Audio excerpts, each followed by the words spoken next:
All right, this is the July video chat. Yeah, I've been meaning to do these at the start of the month, but I don't know. I eventually hope to get back to that. I was hoping to have more out by now, but there have been complications in the next game dungeons. One of them may lead to it being a much better episode. So I'm working on the next one. That's having some minor issues, but it's just minor so far. This is another one where I remember big issues in the past, but it's a little blurry in my head. So Freeman's Mind's still coming.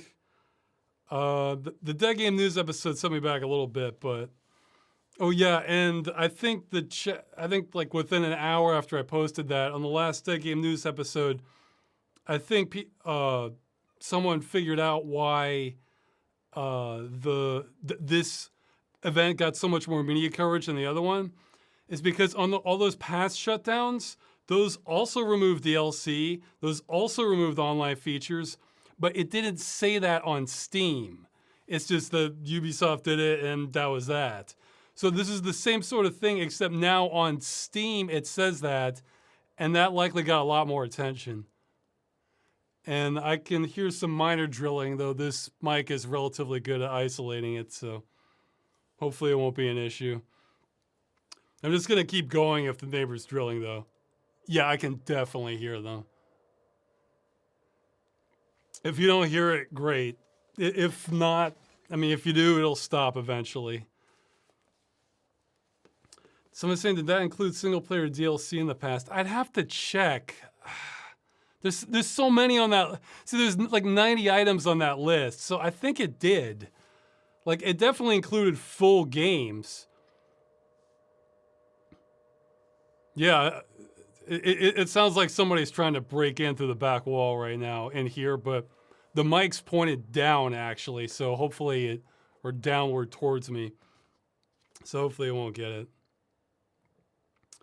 Okay, yeah, so I think that's all I have for the announcements. I'm just still working on videos, pretty much. Actually,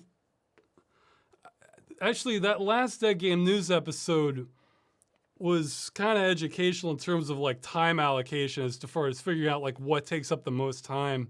It wasn't actually the video editing. That was a small minority of it. It was actually just putting together all those. I think the bulk of the time, even though it was lots of different segments, was just putting together all those images.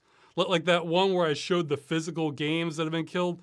That one probably took me over a half an hour to put together because I had to go grab the box covers, you know, kind of fast and loose, cut it out, throw it on the image there and that sort of thing, so. That's amazing if it's not being picked up on the video, so. Oh, good. That's the point. All right, so I guess I'll start with the questions then.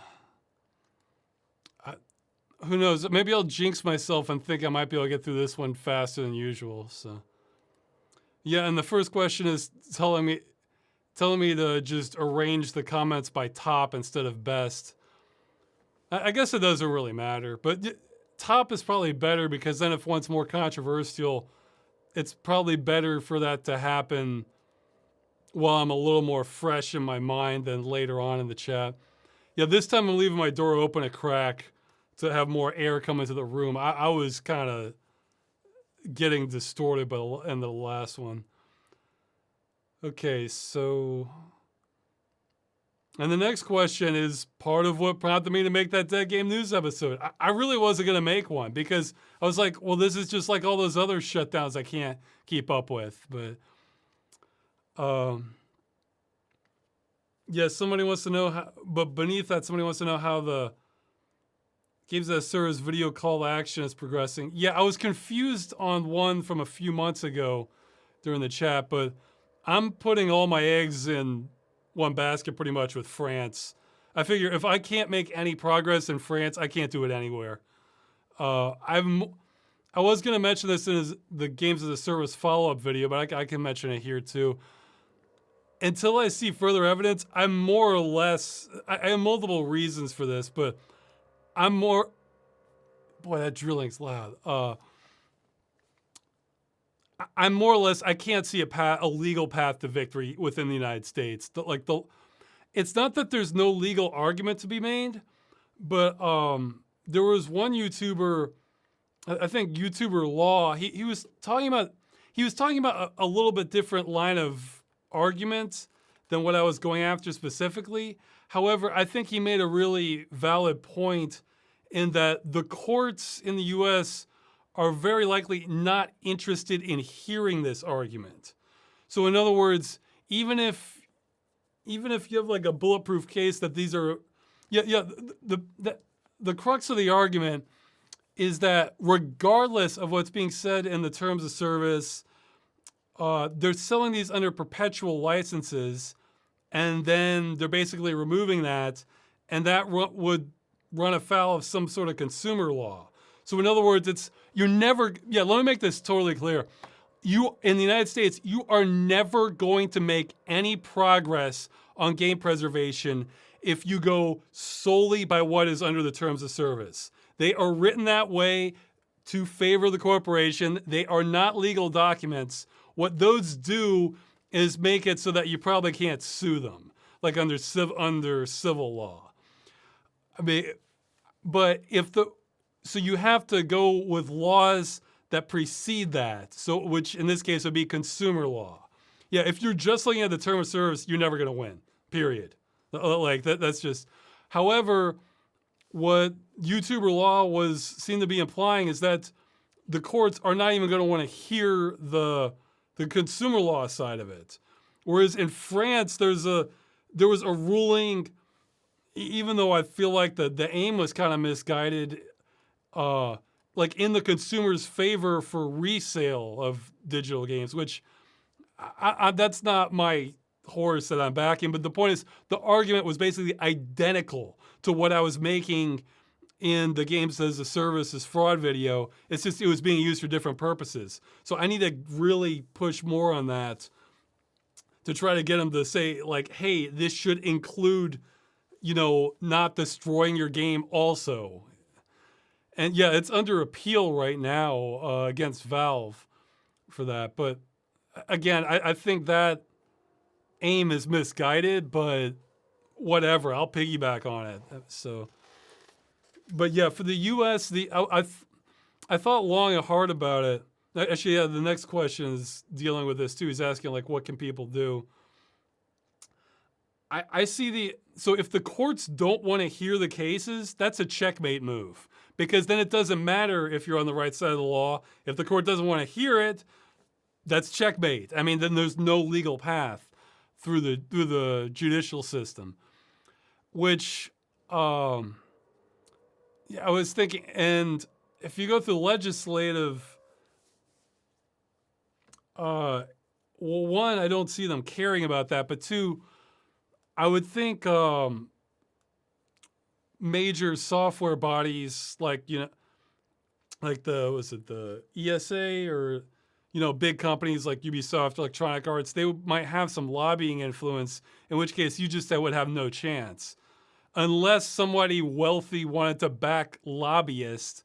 But man, that's such an inefficient way of going about it. But so someone wealthy in the United States could back lobbyists, and that might give things a chance. But the thought I was having is, if I can make progress in France, I actually think this would catch a lot of companies completely blindsided. Like, they are not worried about this, and they're not really taking efforts to protect against it. Whereas if you were making arguments in the U.S., like under Congress, then I think they might actually get wind of that and head it off at the pass. Whereas if it's just a court ruling, I think there is just no preparation for it. Yeah, I heard the other day it was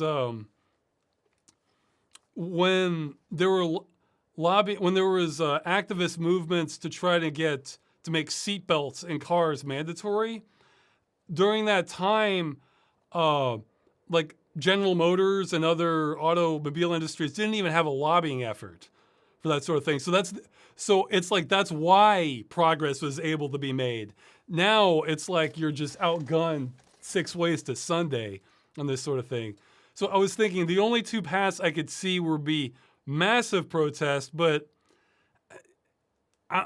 I'm hesitant on that for two reasons. One is, if you're actually having massive protests, it seems like as much as I like games, there are probably like 100 more pressing issues that mass protests should probably be used for.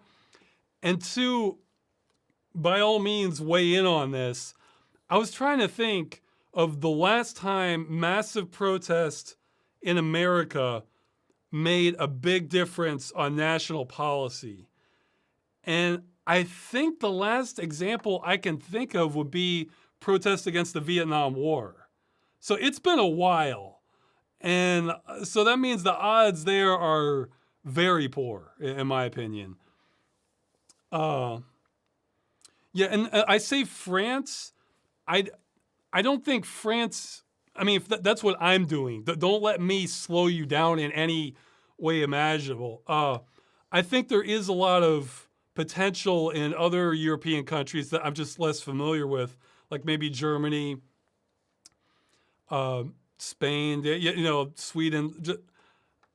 There could be. It's just those. There could be fairly robust laws there too, where this issue simply hasn't been brought to the courts. Except I don't know how to navigate that. I'm focusing on France in particular because when I made the Games as a Service video, their laws seemed to jump out as particularly pro-consumer, and then that Valve case happened after that, so that it's like the road's been half paved for me.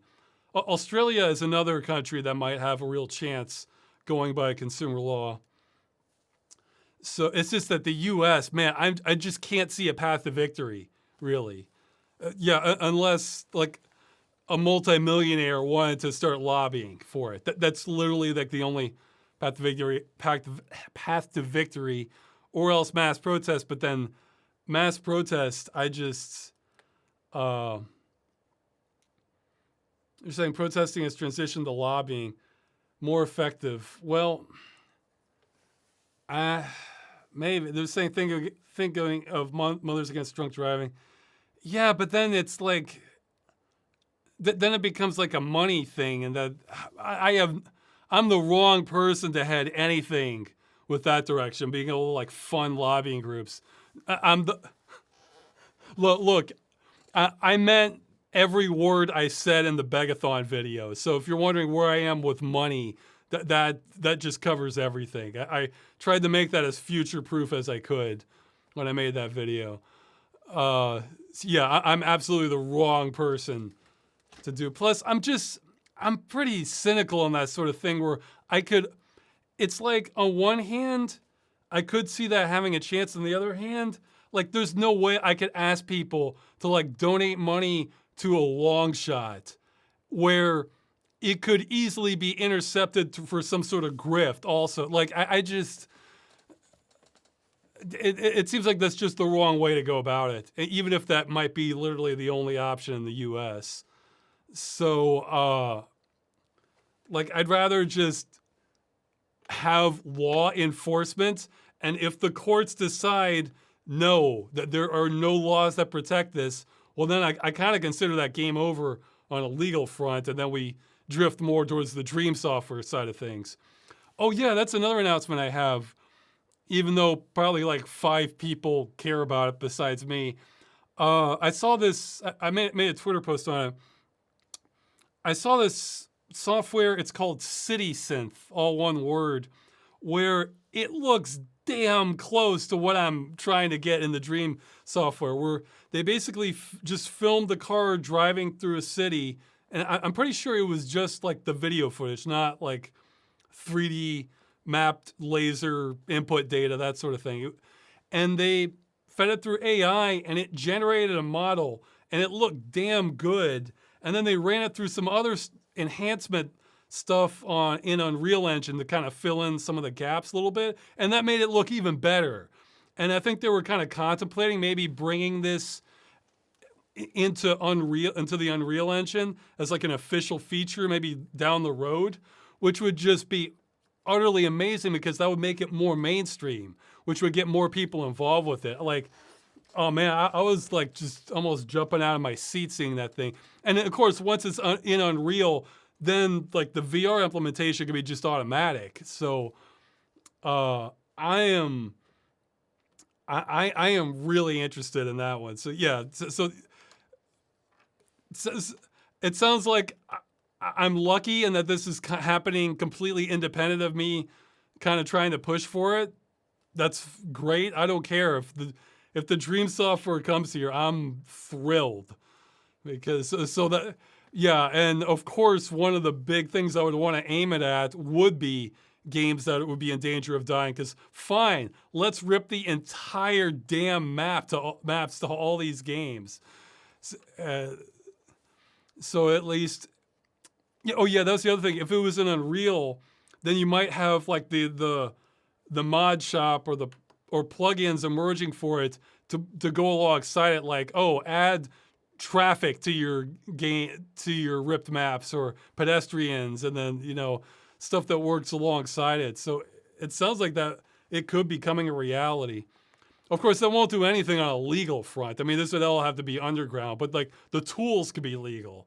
So and it could preserve the game whether it's legal or not. So it's just that would have to be underground. But yeah, my best advice, if you're really concerned about games dying, or like I honestly see the US as a dead end. That doesn't mean games can't be saved later through backdoor methods, because again, if the European Union decided this practice was illegal and companies had to provide some sort of like equivalent of right to repair or end of life plan, that would just change global policy for most companies. So and things would fall in line. I mean, it would only be like fringe games after that wouldn't have some sort of protection. So you don't have to win in the US to save games, but we do have to win somewhere major. Oh, and the comments, I'll get to that in a minute. Yeah, okay, I can get to that now since I noticed it. People probably, could you comment on the article about John, I don't know how to pronounce his name, Riccitello,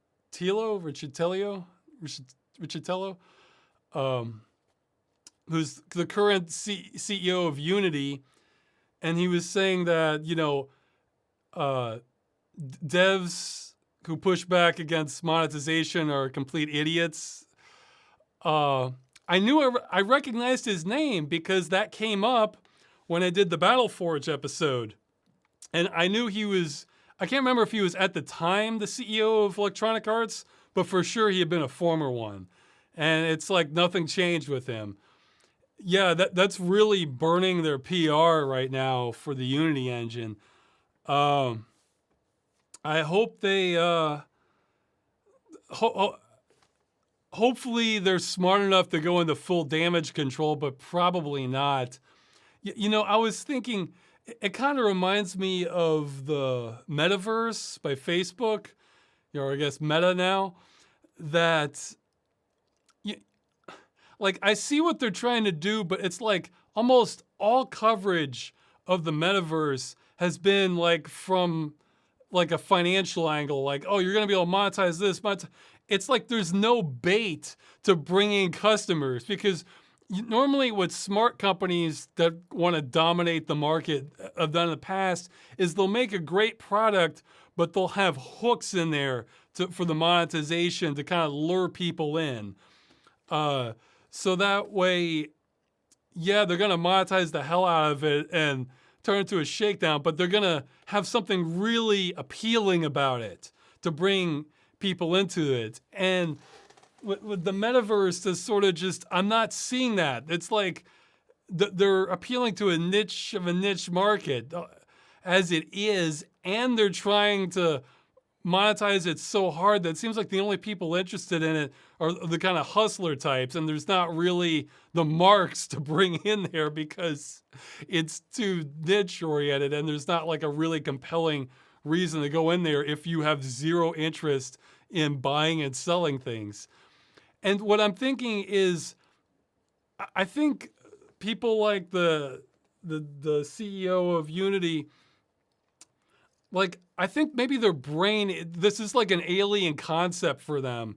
That like what? Why would you do anything if you're not making money from it? Like and so when they hear like people pushing back against this, I think it's such an alien concept to them that their brain's thinking, oh, well, okay, these people just don't get it. They don't understand how you can make money from it. So they double down on talking about the monetization from it and like extracting every last cent. It's like, I think they must think like, oh, these people just don't get it. Like, surely they're gonna jump at this to make all this money or trying to once they understand how it works. I feel like that mentality might be the same sort of thing with like NFTs for some people, and not realizing that by doubling down on it, they're making it even worse. Because I think myself for sure, but I imagine the majority of gamers want to play games to have fun, you know. And for me personally, real world economic stuff that just stresses me out. I don't want to think about that when I'm playing a game, or if I'm thinking about it, it's going to be on a much more. Well, I don't want to think about it all in real world money, but like if it's a game, I want to think like, oh, okay, I need to get 600 more gold so I can get this armor. But I'm thinking in terms of in-game gold that I'm going to earn by beating goblins or something. You know, not anything related to real world money, because then that stresses me out and then it stops being fun for me. And I think they just have no concept of that mentality. Like it's just, I think it's just alien to them to like play games to have fun and just money not be involved at all. So, yeah, it's, I'm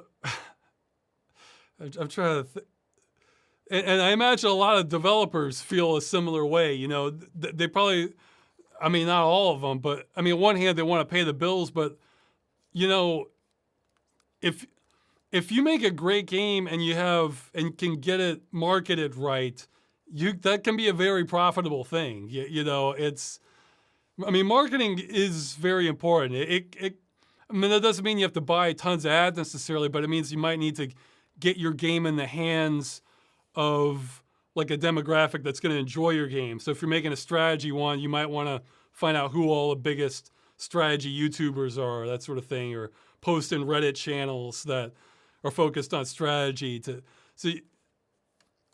So that part is important for earning money, but I imagine a lot of developers just want to make a good game, you know, that they enjoy, and probably are like me that they just want to kind of get lost in the game and not really worry about other stuff. So, which is antithetical to just monetizing everything.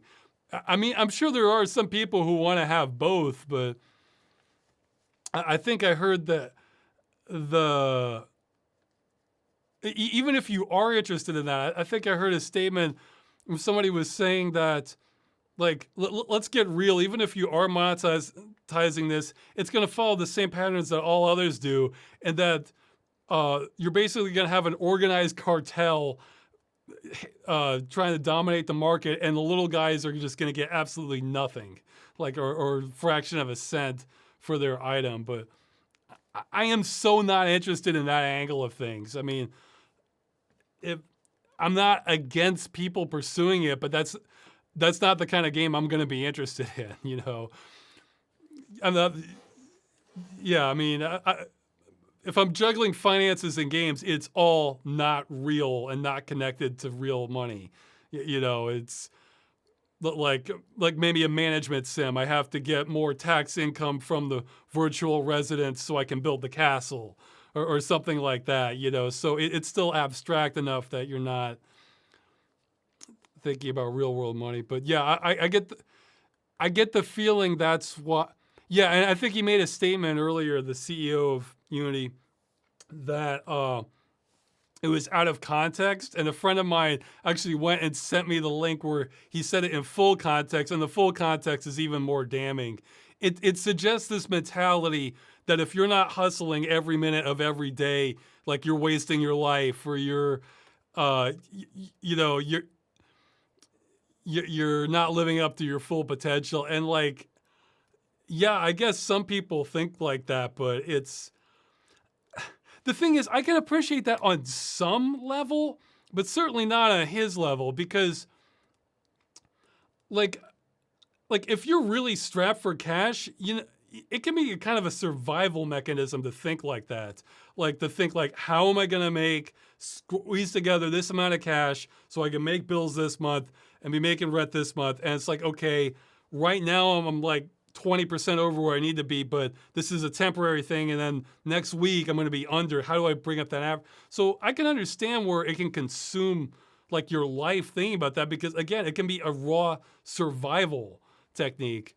But it's like, if you're at a level where you can relax because your financial situation is stable enough that, you don't have to be thinking this way all the time, I think a lot, if not most people, don't think like that. However, probably a whole lot of people that partially run the world do think like that, or for sure run businesses, because that's how they get ahead in businesses, because they never stop thinking like that.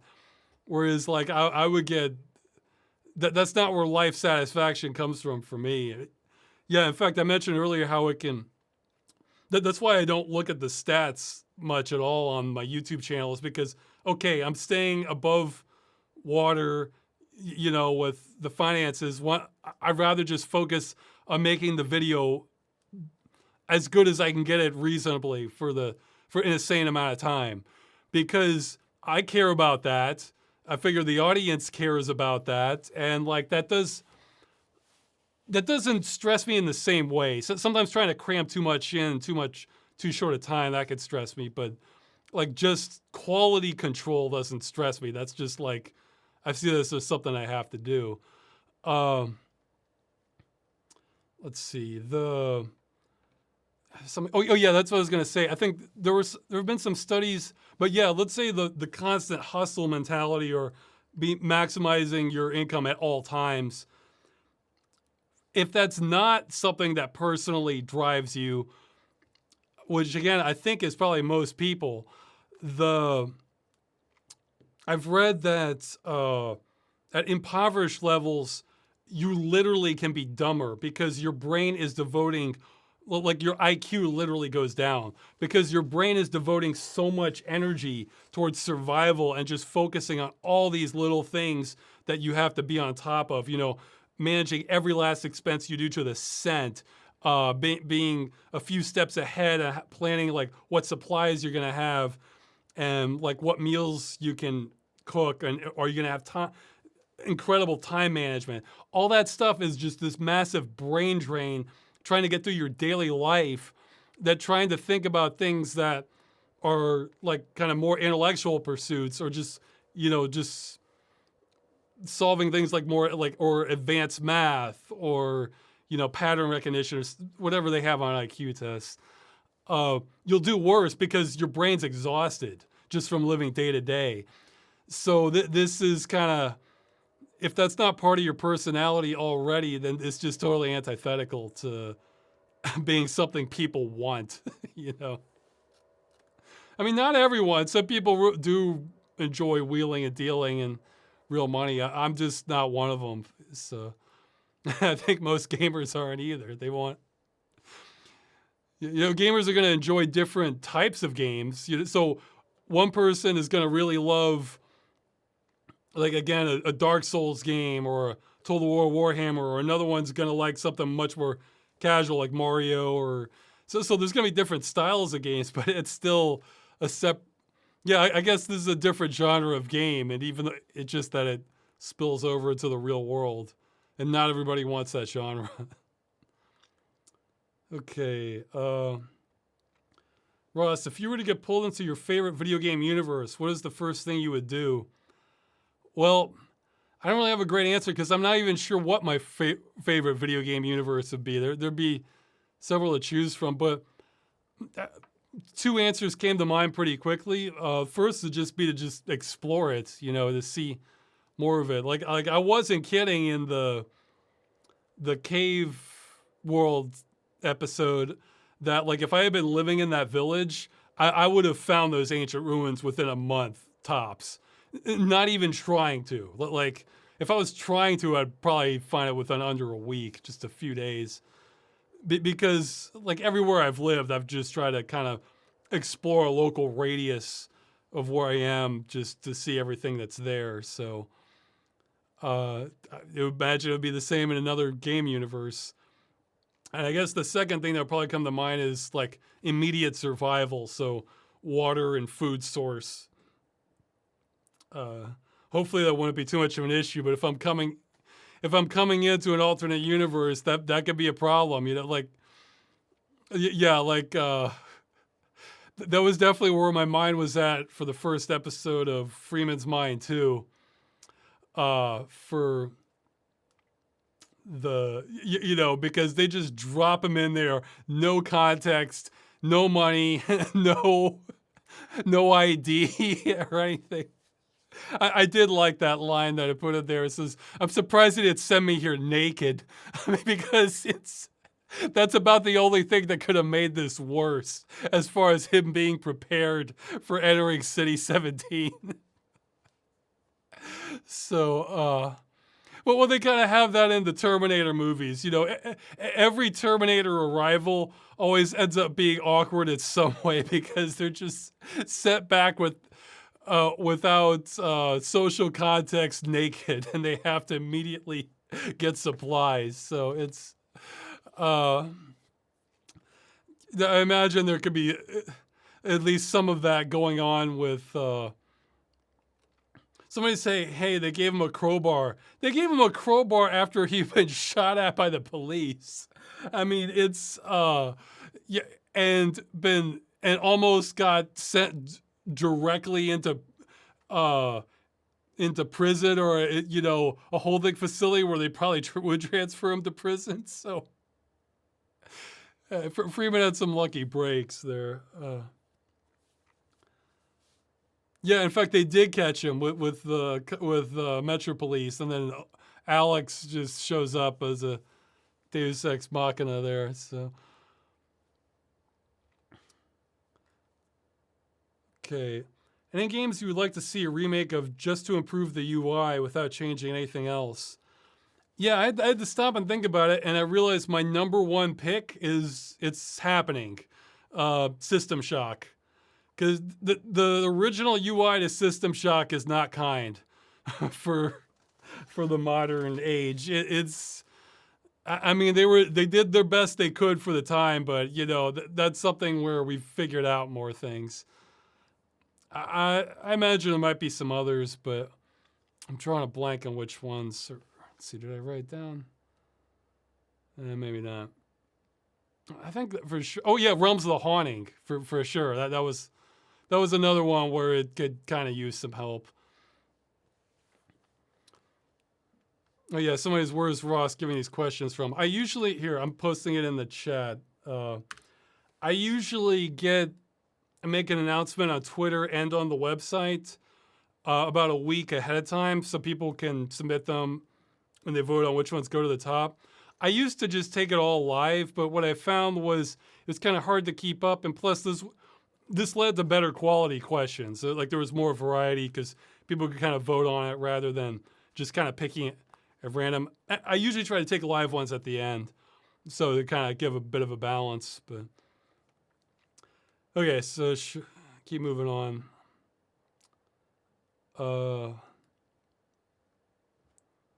Yeah, I'm sure there's ripe candidates though for UI, especially in old RPGs.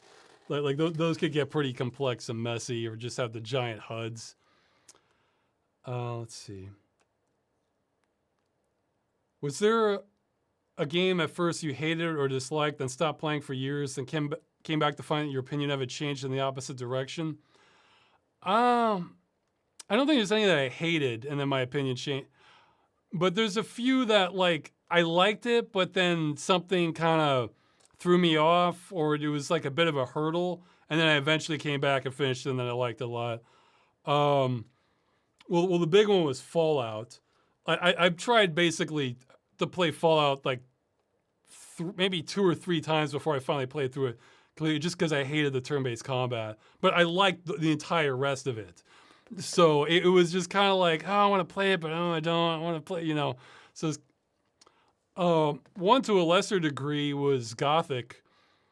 I remember just kind of not quite grabbing me initially, but then it sort of funneled in my brain that like, yeah, I don't know. It feels like there really might be a lot there to it. And I came back to it later and there was, and I liked it.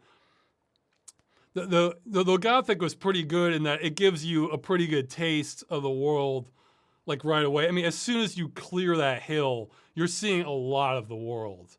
So it does not waste time, and people might compare that to Bethesda. No, they do it a lot faster than Bethesda games, like with the Elder Scrolls, because Bethesda wants you to spend some time in a dungeon or the Fallout bunker before you get outside and see everything that's there. But I mean, now they're so heavily marketed that it doesn't matter. But so yeah, Gothic was another one that I didn't hate it or at all. It's just that I just sort of got distracted and dropped it for years. Was System Shock 2, and that's one of my favorite games. So yeah, it's just like I got a ways, but then just got distracted or diverted to other stuff, and it just sort of sat there for years. And I always meant to come back to it, and I eventually did. So I'm trying to think. Trying to see if the chat has any suggestions along this. Oh yeah, somebody's saying Dwarf Fortress. Yeah, I haven't Dwarf Fortress. Well, I did finally learn how to play the Total War Warhammer games, and what I've found, so I can actually play those now to a very novice extent because those have a learning curve for sure.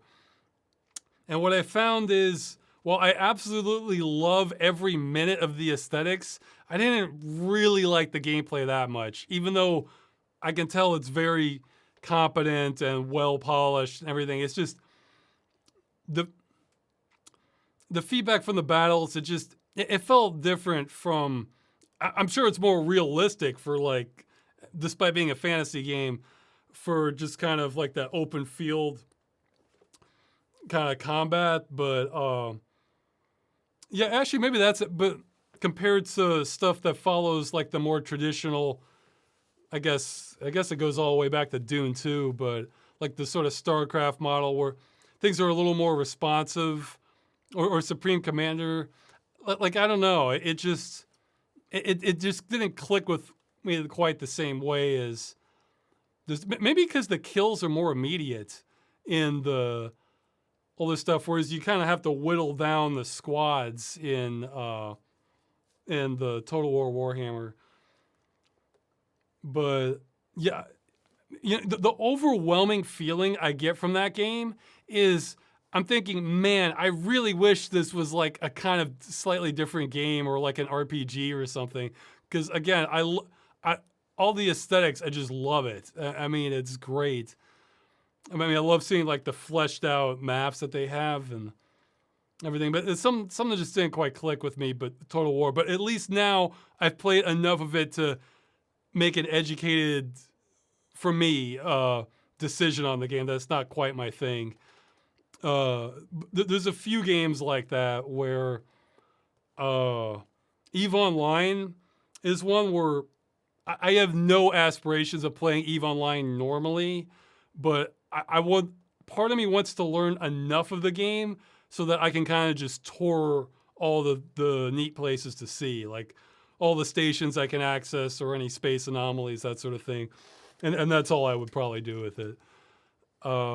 Actually, another one, which I definitely plan to come back to, I was really liking the theme of it, just mentioned in yesterday's video, Anno 2070, and also Anno 2205, I think is the other one in the future. I like the idea of like future societies. And I played a few levels of Anno 2070, but again, I just sort of got sidetracked and never came back to it. But I absolutely plan to come back to it. I was liking it so far, although from what I remember, you pretty much have to look at like a third-party tutorial to really get what you're supposed to do in that game. I mean, they give you a little bit of tutorial, but it's not enough for what you're supposed to know. So, let's see. I'm trying to think of other games that have like big learning curves, but I'm still really interested in trying them out. Yeah, somebody's saying Surviving Mars. You know, these are blurring together. How many Mars games do I own right now? Yeah, there's. I plan to look at. Hold on, I'm opening my game archive here. Okay, how many are Mars? Yeah, there's Surviving Mars. There's Terraforming Mars. There's. I could swear there's another Mars game, but maybe it doesn't have Mars in the title. And these are all like. They're all like these space sort of management of the colony games. Geez, what was the other one? I want to say there's like at least 2 or 3 more I can't remember the titles of.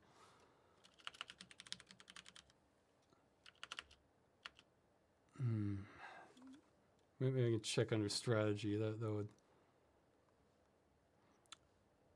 Well, some of them, I'm sure some of them are on the games list. I'm just curious. Oh yeah, Per Aspera. That's another one. We're at surface value. These all strike at surface level. These all strike me as a similar sort of thing, where it's just like, yeah, control a planetary colony. Surviving Mars.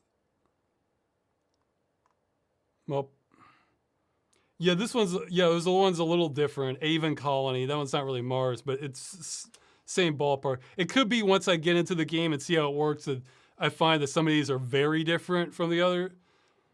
Yeah. Oh yeah, Off-World Trading Company.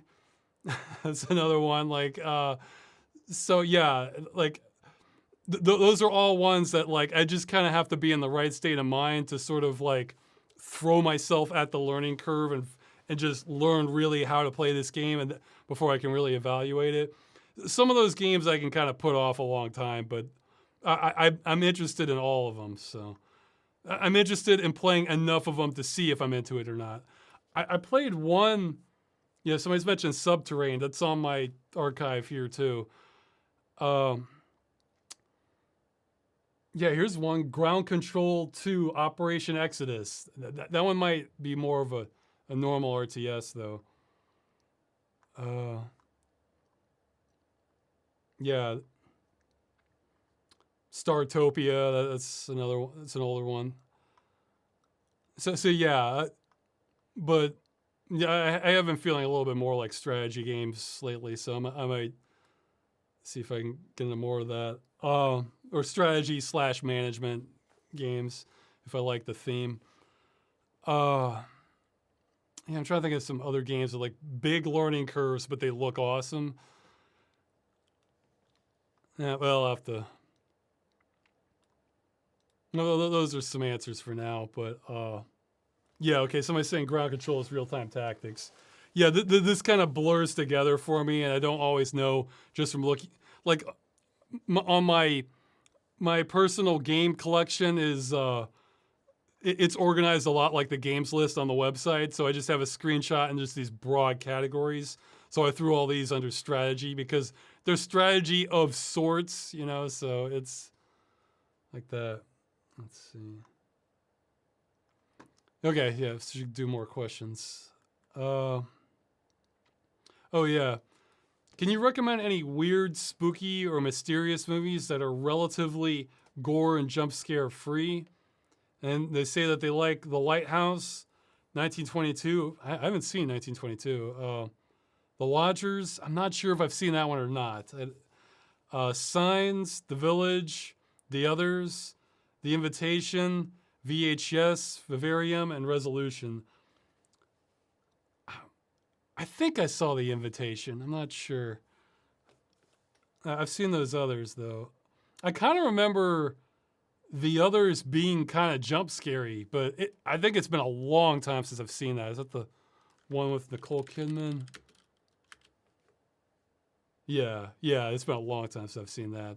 I kind of remember that having jump scares, but maybe not. Yeah, so I made a list of some. These might, some of these are going to be better than others. And I can't guarantee they're all gore free or jump scare free, but I don't remember that being like the main theme.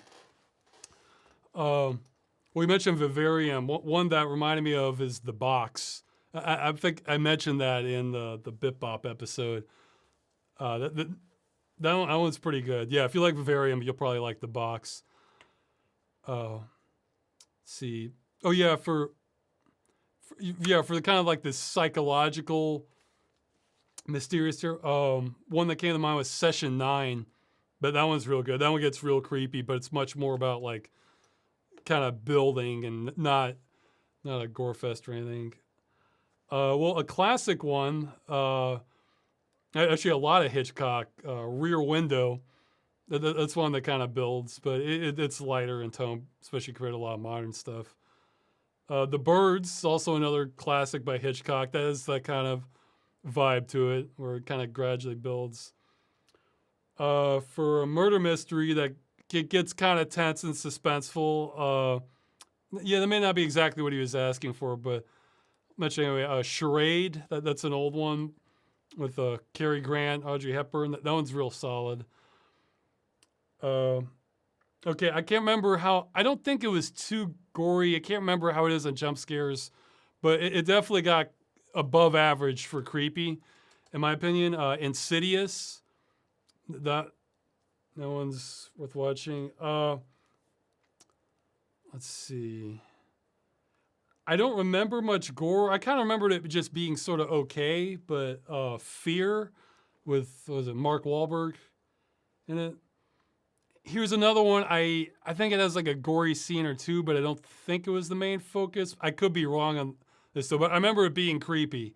Black Christmas, the original one, I think from the 70s. Not the newer one. Newer one's just very, very forgettable. Let's see. Get Out. That's a more modern one. If you haven't seen it, that one definitely has kind of a creepy, mysterious vibe to it. Oh yeah, I forgot about that one. I think it's called Shutter Island. That's another one that's, yeah. No, that's not quite my favorite, but it definitely has that kind of mysterious feel to it. Let's see, let's see.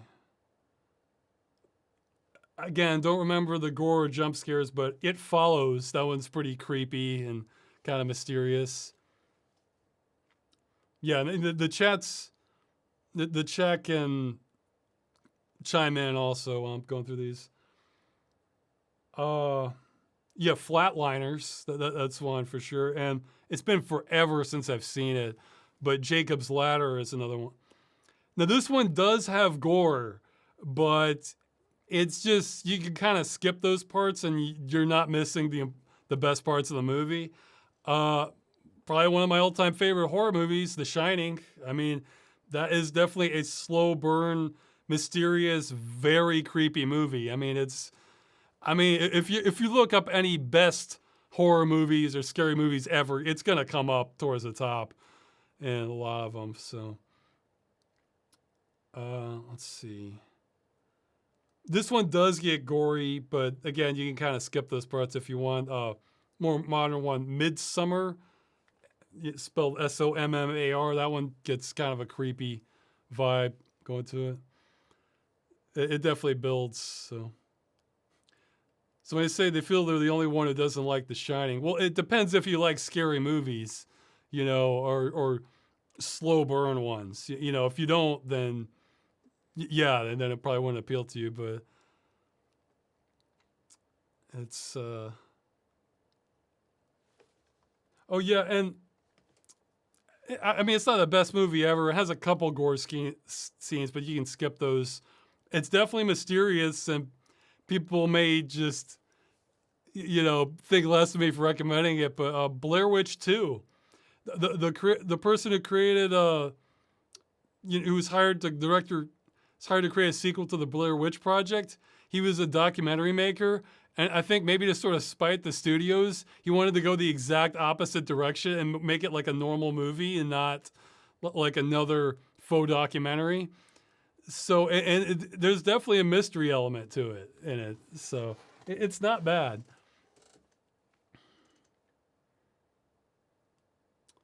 Yeah, and then there's some suggestions in the chat you can check out. Somebody's saying In the Mouth of Madness. I don't really. It's been a long time since I've seen that one, but I remember that one not like hitting me the way some other Carpenters did. That one just, it was like interesting, but I don't know. Maybe I need to rewatch it. Oh yeah, and it's not really weird, scary, spooky, mysterious stuff, but well, it's suspenseful for sure. No Country for Old Men. That's one where the suspense kind of builds on that.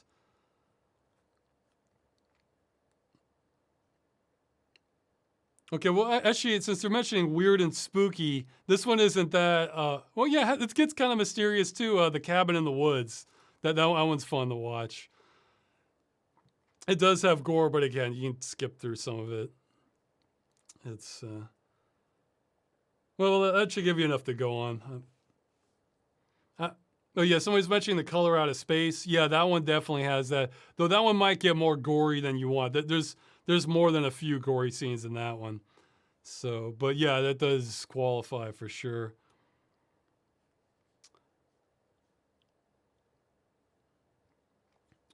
Let's see. So somebody's saying Evil Dead or asking. No, Evil Dead does not qualify for not that gory. Like, it sounds like what you want, or like. It sounds like what you want are kind of like Twilight Zone episode type movies, essentially. So, where it's much more psychological. I can definitely enjoy those when they're done right. Oh yeah, I guess. Oh shoot, what was the name of it? It's about. I mean, it's not the best ever, but it might qualify. If I can remember the name of it. It was about an AI where they're going to, where this guy is going to this millionaire's house to sort of evaluate it. I'm not spoiling anything important, but I wouldn't spoil anything big unless I gave you a warning first. What was the name of that? Ex Machina, people are saying. Yeah, so you might want to check Ex Machina. That one's one that it gets kind of weird and creepier.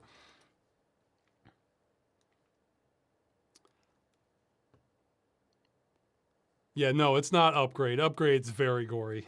If it's, yeah, I could probably remember some more, but I'm just, well, that's enough to go on. Like, I would put The Box at the top of the list if you just want kind of weird and creepy and mysterious. That one should fit all the bills.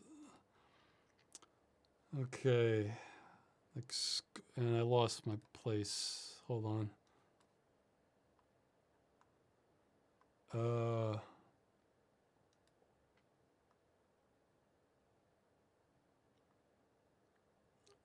Sorry, I lost my place entirely.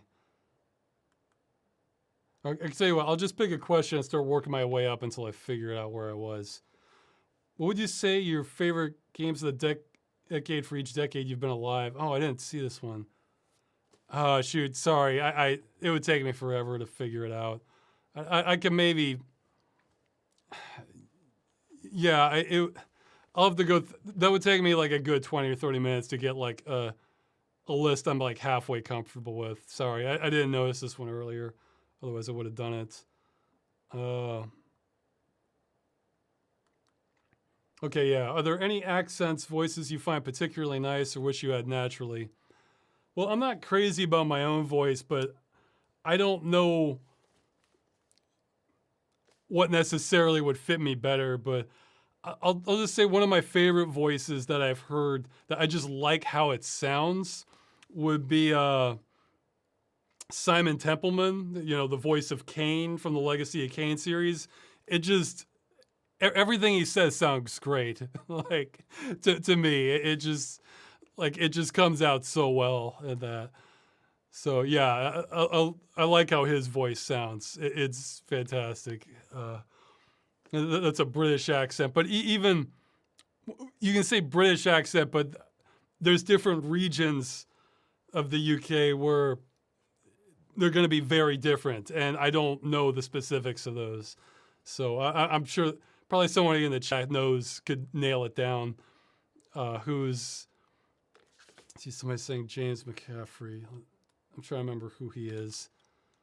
Name looks familiar. I don't remember how he sounds. I guess I don't really know James McCaffrey. I thought I'd recognize him, but I don't. I've probably seen him in something, but I'm looking at what he's been in, and I think literally the only... Oh, okay, he's the voice of Max Payne. Okay, yeah. Okay, yeah, no wonder I recognize the name. Yeah, Keith, somebody's saying Keith David. Yeah, he has a distinctive voice. I mean, I wouldn't say Max Payne's voice is my favorite, but it's... Yeah, so Simon Templeman's probably my favorite, just if I don't know if that would particularly suit me, but it's... I could do worse than my own voice. Yeah, I think I've said before, I think John Malkovich has said that he doesn't like how he sounds either. So I can relate to that. Have you seen your newest appearance in Seth's new video? It's at the start. No, someone emailed me about that. I thought, oh, I guess I should look at it and comment, but then I got busy and then I didn't. So oops. This is why I have an email address. Like, I appreciate the shout out, but it's like, don't take no if you can. If somebody wants to timestamp this, take no offense if I just didn't notice your reply to you. It's just I'm on a lot of things. I'm kind of burning the candle on both ends. So social media stuff and watching YouTube videos is often one of the first things that gets jettisoned. So. But plus, I think he had a clip of me like years ago that I got a little confused by, where he was mentioning mold, and then he had a quick flash of me from one of my video clips where I had to put it on hold, put the videos on hold because the apartment was getting overrun by mold at the old one. So yeah, I guess I'll have to look at it. Okay, yeah. What's your sleeping gear like? And they're asking about sleep mask, weighted blanket, bobble hat. I don't even know what a bobble hat is. Not much, but sometimes the light, even with the windows drawn, light can come in through the windows. So sometimes just put like a shirt over my eyes or something like that to try and block it. But I mean, maybe I should get a sleeping mask. But I tend to sleep on my side. So a lot of sleeping masks aren't really meant for that. So, and plus in the summer it might get really hot. So I don't know. Since you're in the forest, what games have the best foresty areas levels in your opinion? I'm for sure probably forgetting some, but there were two that like jumped out at me. The first is the beta version of the game Kingdom Come Deliverance. Look at the screenshots or some of the footage of the beta version. They downgraded it for the final copy. The beta one, it's probably the best looking forest I've ever seen in a game. So, but yeah, the chat can propose some others also. Another one is the Hunter series, like the Hunter and the Hunter Call of the Wild. Actually probably more so the Call of the Wild. They put a lot of effort into making their forest look good. In fact, that's one of those games I want to just run around in VR, even though I probably don't really care about it as a hunting game. In fact, I remember, I might have mentioned this before, I remember I was just kind of exploring the forest in like the Hunter game, the one that was free. And and I was just walking, I was just kind of exploring the area, and just by luck, I saw a boar in the distance. So I figured, okay, well, what the hell, I'll shoot it. So I go and aim at it, I line it up, and then I click, and then as soon as I click, this message comes up about like buying a pack or something like that. So that made me laugh. But so it's saying, don't you pay for the ammo in that game with in real life money? Possibly. I would think you don't for Call of the Wild because that's not a free game. You have to pay for that one. Though it was free on the Epic Game Store like several months back. I grabbed it then.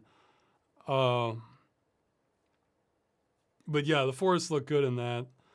And it may not hold up so well now, but I remember at the time, one of the better looking forests I had seen in a game was the mod Nerim, Nehrim, for Oblivion.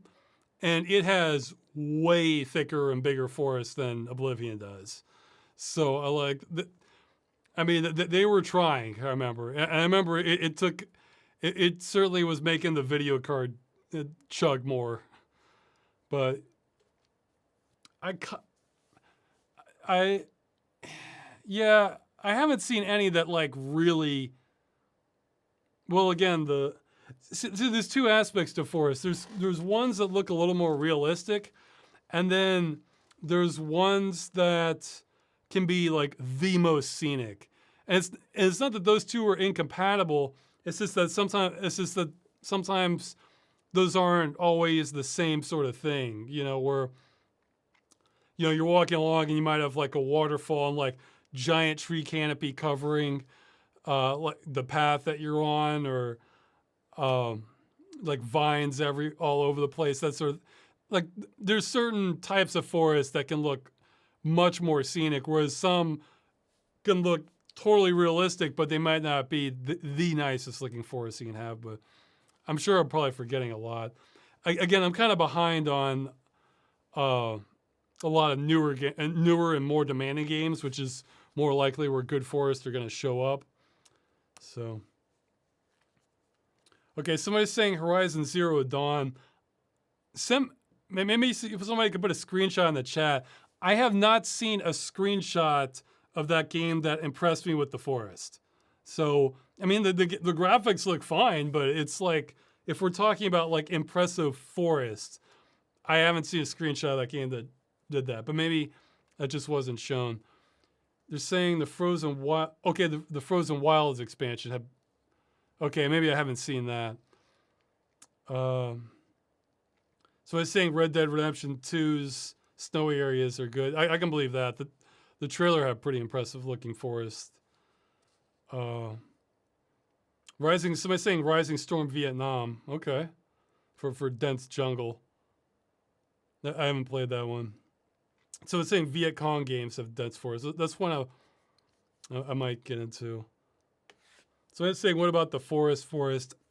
I wasn't as super impressed by it. Like it had vegetation, but like the lighting just felt off to me a lot in that. It just, I don't know. It didn't quite live up to me for the game. Oh, actually, that is one that I need to play more of. That the forest was looking decent. Was the Blair Witch game, the newer one, that's just called Blair Witch. That one looked like they were putting effort into the forest, and they better for a game that's set entirely in the forest. So, okay, somebody's saying modded Skyrim. Yeah, I can believe that. In fact, I remember when I played Skyrim, I had a mod that intentionally kind of thickened all the trees. Someone's saying the newer Far Cry games, maybe? I'd be surprised. Far Cry, I've always been kind of disappointed on the vegetation levels. Like in all of, like, I felt like it was like promising in the first one, and then it felt all downhill after that for me. I mean, even 3, which they cut back a lot of the vegetation. There's a lot of plains to make sure things don't get too thick because that brings down the performance. Well, somebody's saying Darkwood. I mean, I'm sure it's impressive, but that's all top down, It's not the same sort of impact. Well, somebody, again, I mentioned Kingdom Come.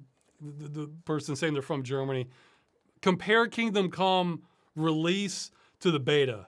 Look it up. Like you'll see what I mean. It's like even more stark how good it was. So it's saying Ark Survival Evolved. That's another one where I haven't seen a screenshot where the forests look really spectacular. So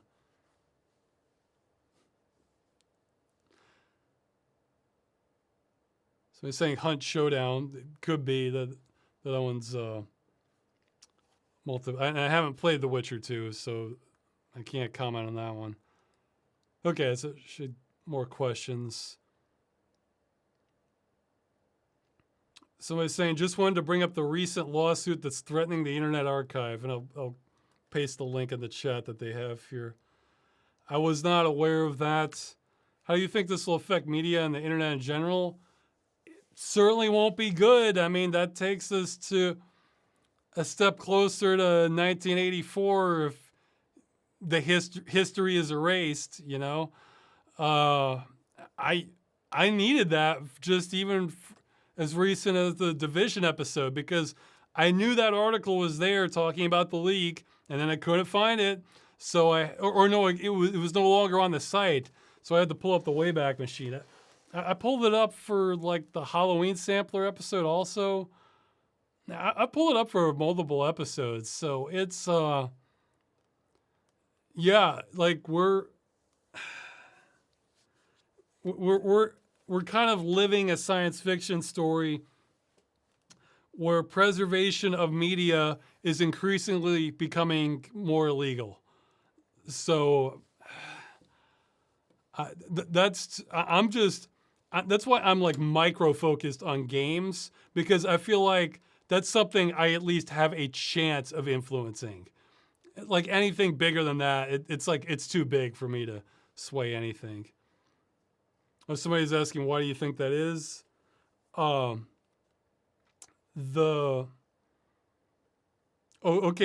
Well, sorry, I have to make a correction here in the chat. Somebody's saying they're looking at the Kingdom Come footage with ray tracing. No, the beta did not have ray tracing.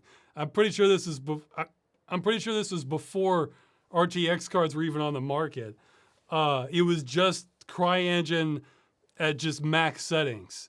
So it wasn't even ray tracing. Or real-time ray tracing anyway. Why do you think that is? Well, it's because of just like what we were talking about earlier, the focus on make money at all costs at all times. And part of that trickles down to legal departments of these companies where they see, you know, it could be, see, it becomes tricky as to whether you're losing any money or not, or whether it's actually helping you for something that, like, let's say your company isn't even selling, but it's associated with. Because if it's distributed via copyright, that can sometimes act as advertising and foster interest in like a newer product that might be related to it. Or sometimes it could lead to piracy and lead to lost sales. But legal departments just handle this all like a sledgehammer and just want to smash everything unless it's part of the company culture to allow stuff that's not directly making them a profit to exist. But and then they just, I say sledgehammer, it's more like a bomb. It's the same reason you have erroneous copyright takedowns on YouTube, where it's like take down everything even remotely related to our product. Yeah, I think somebody was telling me like when one of the Sonic the Hedgehog games came out, Sega started copyright claiming a whole bunch of just regular like Sonic reviews videos or stuff like that, just because it had Sonic in the name, and they wanted to kind of put it on marketing steroids to make sure all of their videos were at the top.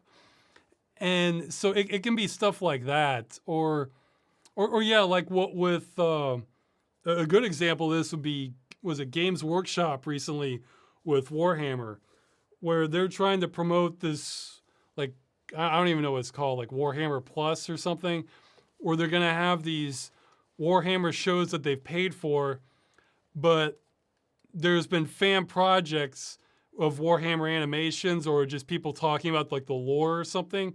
So they think, so the lawyers see that and just take kind of like a Hulk smash approach to all of that, even when that's probably hurting their profits to some degree because it's really burning a lot of fan goodwill. Plus, the people making like things like lore videos are only free advertising for the company to get more people interested in that. But to the lawyers, it doesn't matter. Hulk smash, destroy anything that has a Warhammer name on it, and just push it all the way, unless there's a case for fair use and they win, in which case it won't necessarily be willing to go to court over.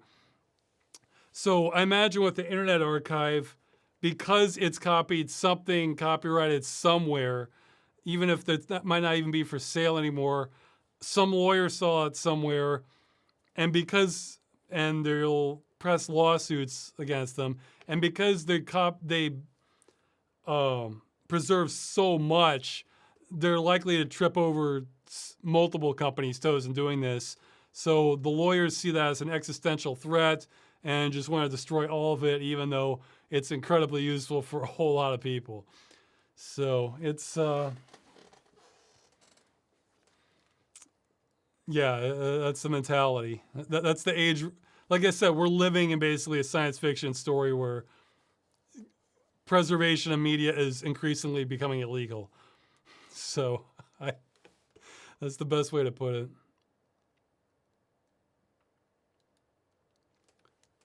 Okay. Have you seen the newly elected Japanese official is creating a task force specifically dedicated to games preservation? I had not. They had a link to that. Guess I'll post that in the chat also for people watching this later. I mean, good luck. I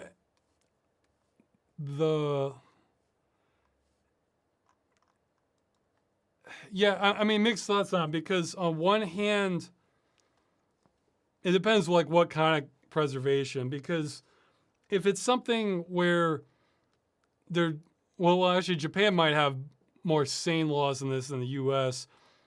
I guess there's two aspects to preservation, because if it's about like maintaining old systems and like ensuring they have the rights to show these in museums or something, or people access, I kind of don't care about that, just because on the non-legal side, there's stuff like ROMs and emulators where these games are pretty safe if you're just concerned about preserving the game and that's it. But if you're trying to do it above board, then yeah, there's all sorts of room for improvement. But I just care about, I'm more of a where there's a will, there's a way mentality about this, where, okay, fine, there's no legal way to play this game, but a ROM exists that somebody ripped and the emulator is fantastic. Well, fine, let's just play the emulator. I mean, this is a victimless crime here, especially when the game's not for sale,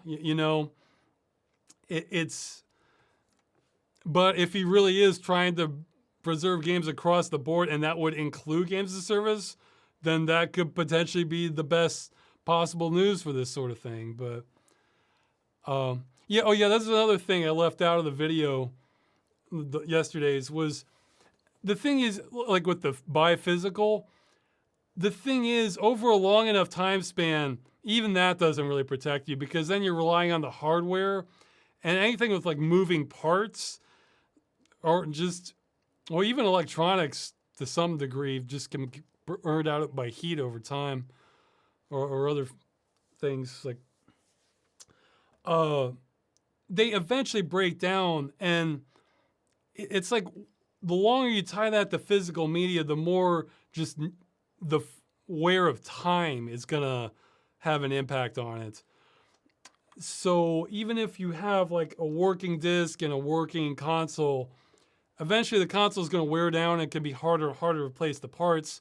Now, sometimes you see sort of like these third-party hack console players where it's not the original machine, but it will read the original cartridges or disc or that sort of thing. But even then, the medium that you're storing it on, especially if you play it a lot, can kind of get worn down over time. So I think in the long term, emulation ends up of emulation of some sort becomes pretty much like the only option for preservation in the long term, as things sort of break down. So that's I also like emulators because that can open up new options too. Like if it's a 3D game, you could run at a higher resolution. You can have save states. You know, maybe implement hacks, that sort of thing. So it's just it can often be a better experience than the original game. So, but yeah, maybe they can get some sane laws in Japan and things can go out from there. Yeah, I mean, if Japan said that like companies had to have an end of life plan for games they were selling in Japan, that would be enormous. So, let's see. Okay, somebody's asking like one of my favorite games of the decade for each decade. Oh no, that's the one we already did. Where I need more time to think about it. Are you looking forward to seeing the images the James Webb Space Telescope takes? Is there anything you want to see or hope to see? You know, this is one of those things. It's like, it depends on how noteworthy it is. It's like off the top of my head, not really, because I think this is like a personality type thing where a certain amount of me, I wouldn't call this, I'm not anti-intellectual, but for sure I'm not as intellectual as I could be. Whereas some people care about knowledge for its own sake. I tend to like it if it like has an interest to me. And from my perspective, I've seen lots of stars. I've seen lots of pictures of nebulas and things like that. If there's something really fascinating out there I don't know about that like, oh, this is really noteworthy, okay, then it gets my attention. But otherwise, I kind of not that interested in it. However, by no means do I think this is like a waste or not a worthy pursuit. So it's not... So yeah, again, it's not like an anti-intellectual stance. It's just like my brain likes to kind of whittle down what I'm, what's just to the interesting stuff for me personally. Unless it's something where there's like a real practical value for me knowing a more wider field of knowledge, that sort of thing. Or that I pick it up along the way of pursuing something more specific, that sort of thing. So I'm afraid not really, but okay, yeah, no, I take that back. There is something I would like to see.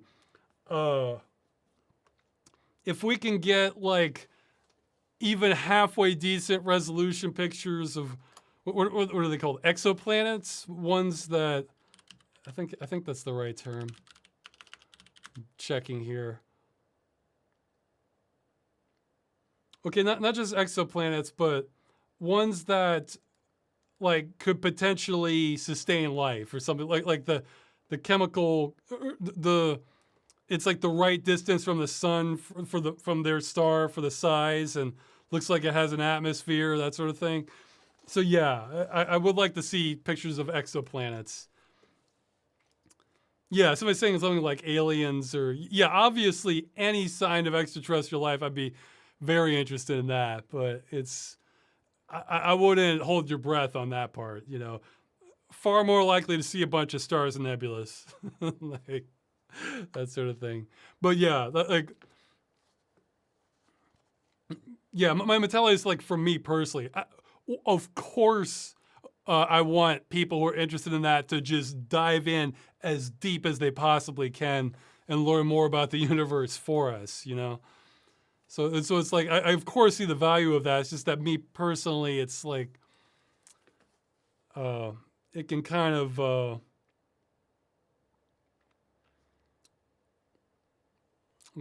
it can kind of, I've lost my train of thought, but I think it wasn't that important. Oh yeah, in terms of practical value, one thing I'd absolutely be interested in is, any asteroids that might be heading our way. You know, the more eyes in the sky, the better for that sort of thing. Actually, that's one thing AI might really, really help with, that of detecting asteroids like that we would just miss completely until they were really close.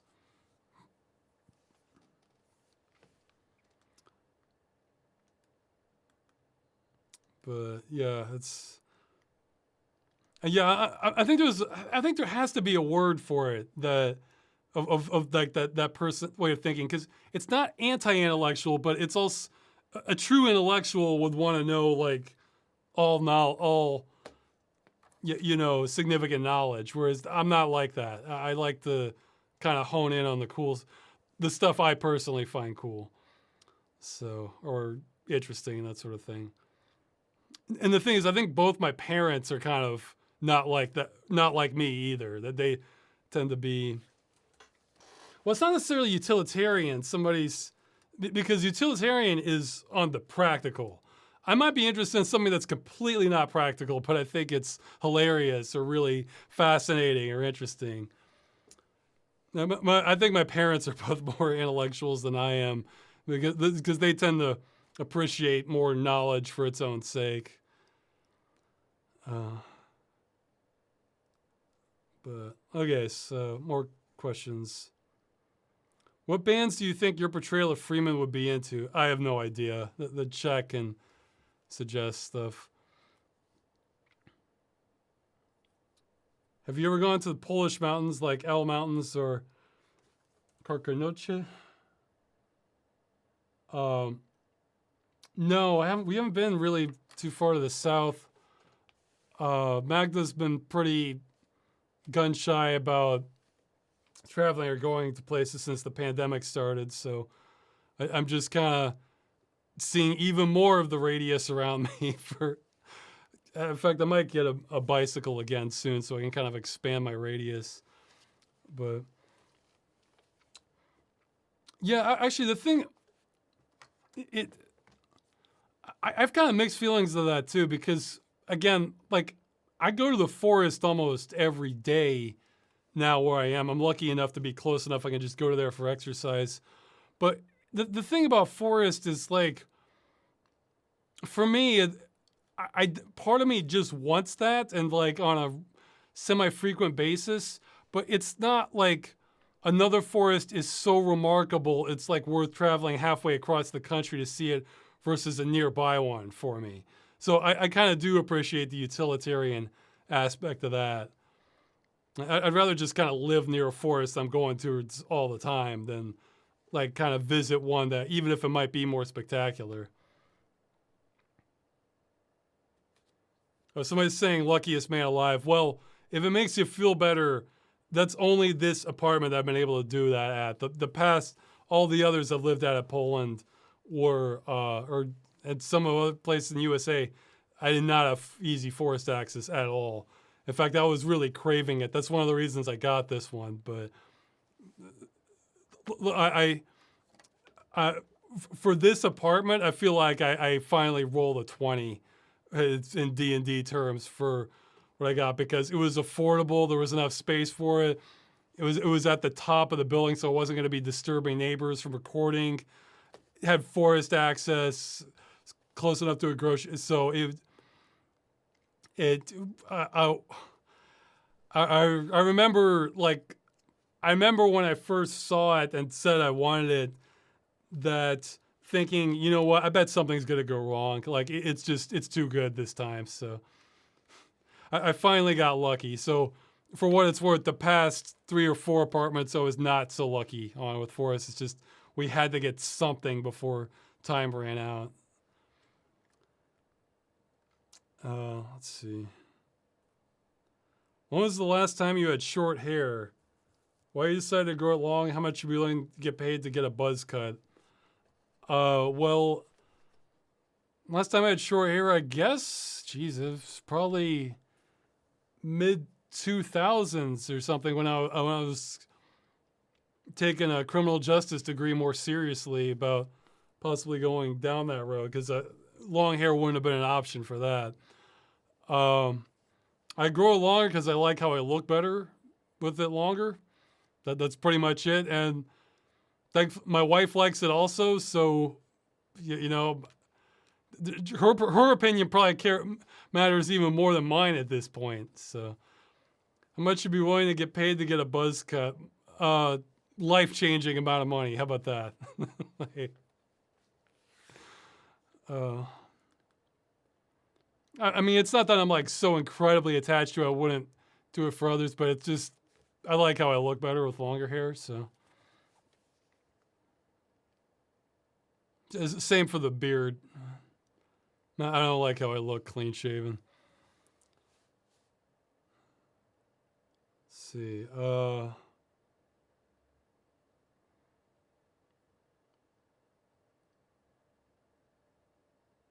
They're asking for the process in the game dungeon.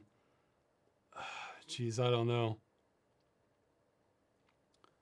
And they're okay. Well, what was the most difficult one to get going besides Battleforge?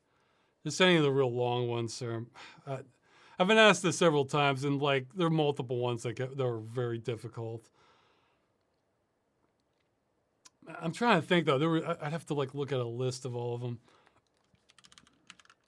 Let's see, video. I'm checking the website for it.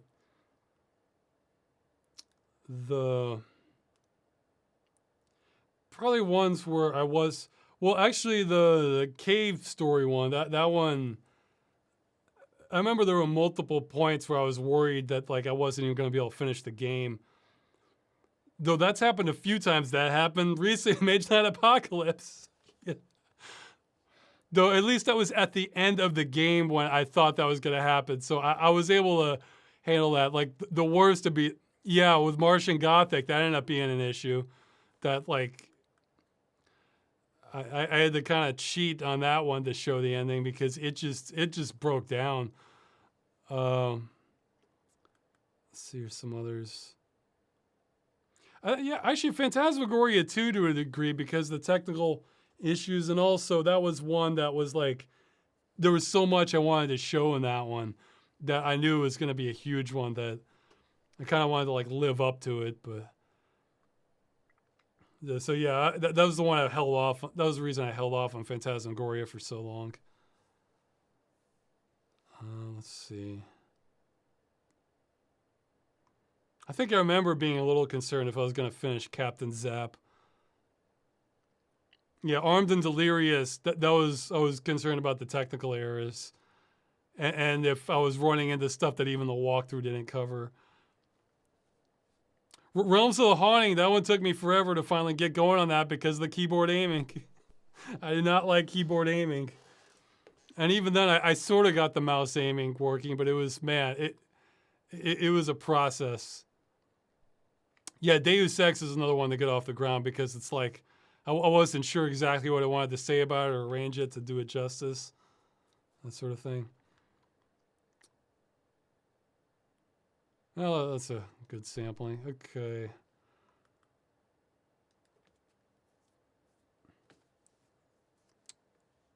Have you ever been involved in Dungeons and Dragons before, Ross? If so, what's a situation your party got into that you remember fondly?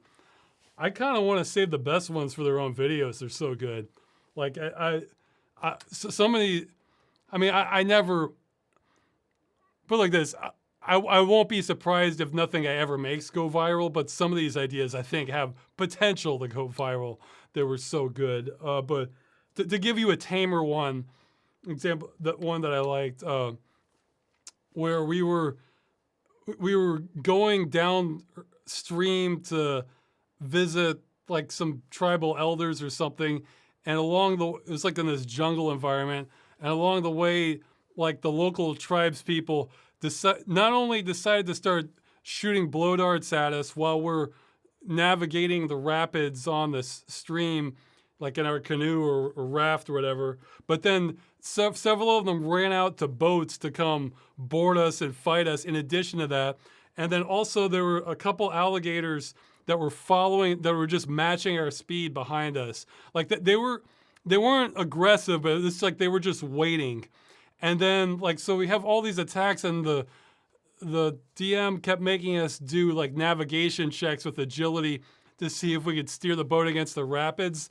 And if like something went too badly, it was gonna like hit a rock and like knock one of us out of the boat. And that was probably when the alligators were gonna like get a little more involved. And let's see, I want to say there was something. Yeah, and then yeah, so we had the fighting going on with the boats and the blow darts coming at us, or arrows, I guess. We're gonna have blow darts, and we had to navigate it at the same time, and we had the alligator. So that was a pretty good encounter. There was another one where we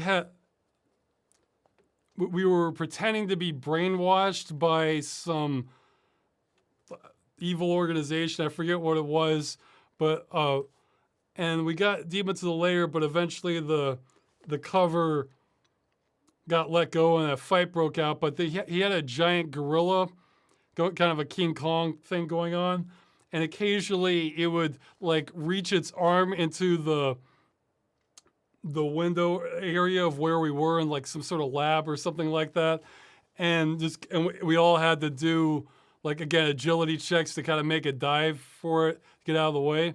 And I remember he said that was for a session where he didn't know how many people there were going to be, because it could have been just like a couple, or it could have been a lot, depending on who was going to show up.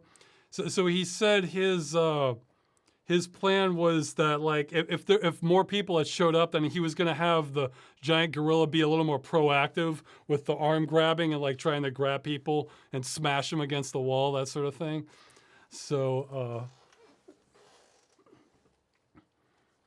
yeah, there was another one where there was like a big fireworks celebration, except like I think my character was like they came up with some backstory where I was like I was like an alumni from this pyromancy school, and like everybody there was just kind of a wild card. Like they just had like no limits at all. It's like it was all about the pursuit of fire, and it was pretty dangerous. And they were preparing this really big, festival celebration that was the equivalent of 4th of July. So like they ended up coming up with like this full arrangement of stuff that would range from dangerous to incredibly dangerous. And like it started off, they summoned fire elementals in cages and have like pokers that like kids and everybody could poke for extra sparks and that sort of thing, as to, to kind of get some fires going. And then another thing was that they were launching like kind of like these explosive fireworks towards like the capital, like from the surrounding hills on the side of the town, to like really kind of scare the hell out of the local mayor, that sort of thing. And I forget, there was other pyrotechnic stuff that they were doing that, like, if it went wrong, it was going to set fire to part of the district of the town. And I think the finale was they were going to summon a portal to, like, this hell world by, like, launching, like, these runes into the air. And they were going to, like, form this, like, yeah, they're launching the runes to form some ritual in the air that would form the portal to the hell world out of these cannons straight up. And the idea was they were going to disperse them at the last minute, but they had to do like these checks. And I asked, so basically everybody in the village was just going to see like this entire world of hell just looking up, just coming down on them, like just looking up, basically just scare the living hell out of just everyone inside the entire city. And I think they ended up dispersing it, but I remember asking like what would happen if that didn't go well. And basically it would have engulfed the entire town inside just like a sort of it was like one of the planes, like some sort of fire plane or something. I'm saying hell world, that's probably not like exactly how it works in D&D, but like some plane filled with nothing but fire, from Planescape. And he said that like what would happen to the town from like the other end of the portal, it would just look sort of just like solid slate across like the entire city, and that's it. It probably would have killed everyone, but it went okay. So yeah, I remember that was a fun fireworks festival celebration. I think he ran that around the 4th of July. That was his inspiration for the campaign. But yeah, I like the idea. So yeah, the pyromancy. It's like this is what like the pyromancy school had been preparing for like all year. So this was like their entire. This is what they were all about. So, Ross, how many cookies is too many? Well, you shouldn't ask me because this is like asking an alcoholic how many beers are too many. They're not going to be able to give you a really helpful answer. Okay, somebody's saying they can't download the old videos of the Freeman's Mind episodes from Curse Farms anymore. Yeah, the WMVs, those actually were, I think those were slightly lower quality than the other ones I had backed up, which I think were just like really high quality XVID at the time. Are they still available somewhere? Yeah, I have everything backed up. I guess I could put it up on the site again.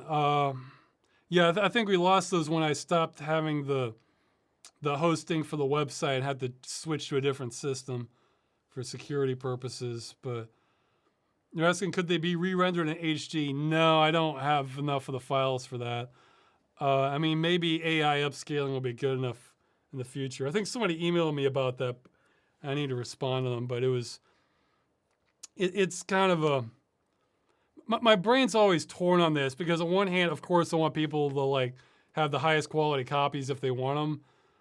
But on the other hand, like, I don't like having to spend my time on copyright takedowns if somebody just takes that and uploads it.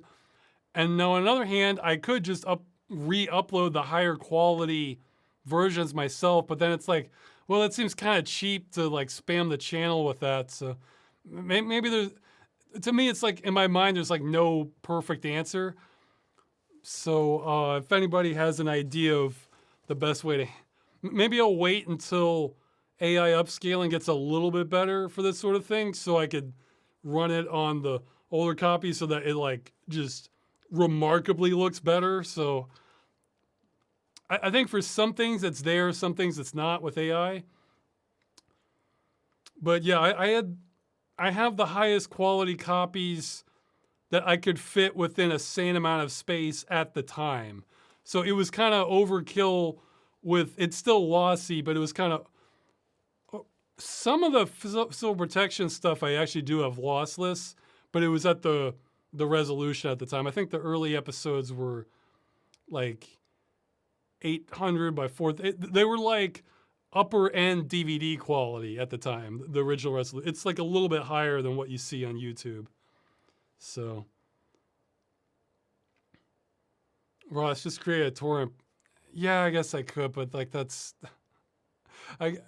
more time out of things that I got. There's other stuff I gotta prioritize. But okay, put it like this: not only are they backed up, but one of my side projects I've been doing is I finally made the jump.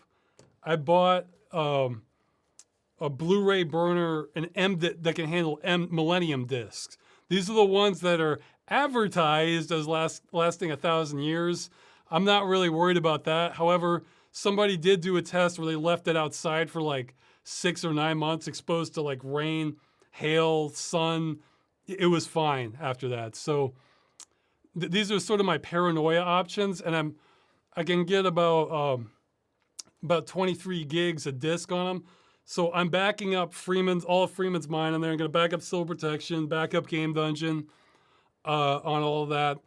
And any just sort, I'm not going to back up everything, but all the rarest and hardest, probably like rare abandonware I'll put on there. Same for rare music and videos, that sort of thing. If it's something that's like I wouldn't burn a copy of like Grand Theft Auto game or something that's going to be child's play to replace. But it's like, I think I was just reading more news about like the solar flares and was getting kind of paranoid about it. I don't even know if this would protect against that because those can have gamma radiation, but I think it would handle an EMP shockwave. These are designed to just I've heard they're more like rock than like dye for how they're burned. I don't know how it works though. I will say the discs for that size are the heaviest optical discs of that size I've ever held. Obviously, something like a record or a laser disc is heavier, but those are much bigger. So, I'm backing stuff up. So it's not going anywhere. But yeah, I understand if you want like the higher quality version. But you can, again, I explain my mental dilemma. I don't want to have the videos compete with the ones that are already up there. Plus, that kind of diverts traffic away from comments and stuff. So then it's split. But like if I could replace the copies that are on YouTube, I would do that. But I don't think I can really do that cleanly. Yeah, it's just kind of a mess. I'm not sure the best way to handle it. It's the sort of thing where the income from YouTube is unfortunately competing against what the best option for preservation is. So, you know. But I mean, I'll try to get more and more out. Hey, the better the channel does, the less I'm worried about this sort of thing. I'll say that. It's the sort of thing where, like, if I were to lose all Freeman's Mind income, like from old, that would be a punch to my income. So it would be significant. Whereas if like, I guess if the channel got bigger and bigger, where I could just take that hit completely and just not even worry about it, then I'd be fine doing it. So it's conflicting goals, unfortunately.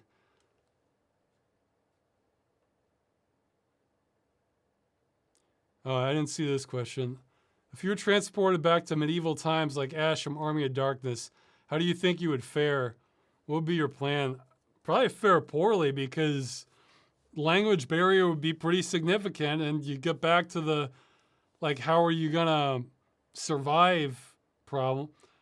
Yeah, well, Michael Crichton wrote a good book on that called Timeline, that's essentially the plot, and he tried to strive for realism within it.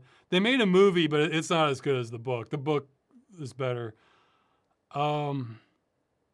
Yeah, I'd probably fare poorly. For plan, I mean, I guess I'd just try to scavenge initially. Maybe I could see if, I could maybe watch some people from afar and get a vibe of who might be more receptive to talking to some stranger or outsider to see if there's somebody who would give me help. But I don't know. I wouldn't want to have to deal with that. Let's see. Thoughts on creative filmmakers like George Lucas? Are there any filmmakers who break the mold that you take inspiration from or respect to making the movie? Well, yeah, I mentioned before for cinematography, I'm going to try and copy Spielberg because I don't know necessarily if he's my favorite, but he's a very safe choice to copy for cinematography. But as for the actual styles of the movies, I don't know. Let's see. What's George Lucas actually directed? I gotta pull him up on IMDb. Because he actually didn't direct. Okay, Okay, director. Because I wasn't too impressed by the prequels. Okay, well, he did American Graffiti and did the original Star Wars. Yeah, I mean, he didn't direct Empire or Return of the Jedi. But the original Star Wars is very good. Oh, yeah, he did THX 1138. That was good. Yeah, he's only done a handful, I guess, for direction. Well, I guess he didn't really need to after Star Wars. Oh, wow, it's getting kind of bright. Okay. Didn't really need to after Star Wars. Let's see. According to this, he didn't direct Howard the Duck. I guess he was just a producer.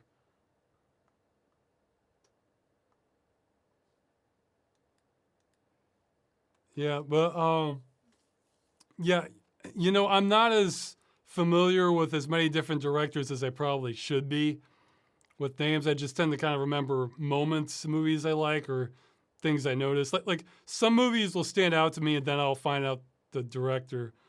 Like I think Guy Ritchie might have been a little bit like that. Like, yeah, okay, I'll say that I'm not necessarily trying to imitate his style exactly, but one thing I do like a lot about Lock, Stock, and Two Smoking Barrels and Snatch is how you have plot lines that kind of crash into each other. And I'm hoping I can have some of that. And I'm hoping I can pull it. For sure, I'm going to be having that, but I'm hoping I can pull it off in the movie.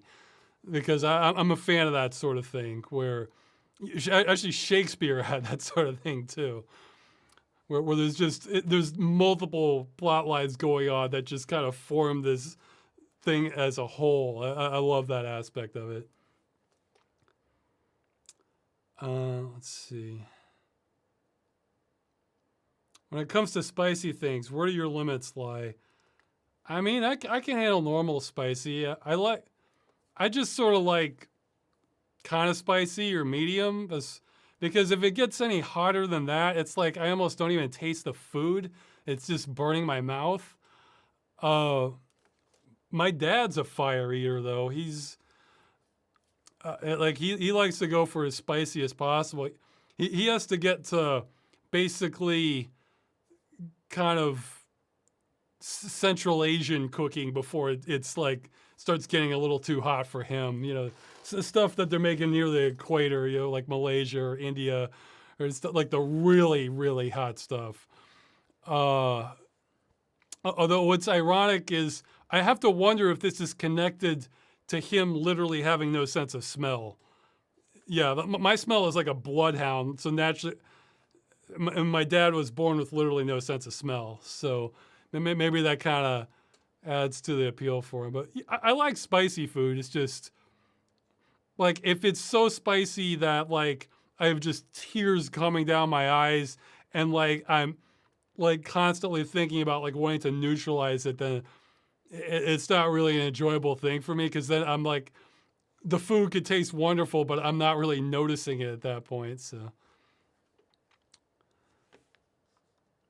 but yeah, it's kind of like a totem pole, because my level that I like for spicy food is about the absolute limit of what my wife can handle. And that's too spicy for her. And my limit of what I can handle is about what my dad likes to seek out. So, yeah, well, I'm middle of the totem pole then for spiciness.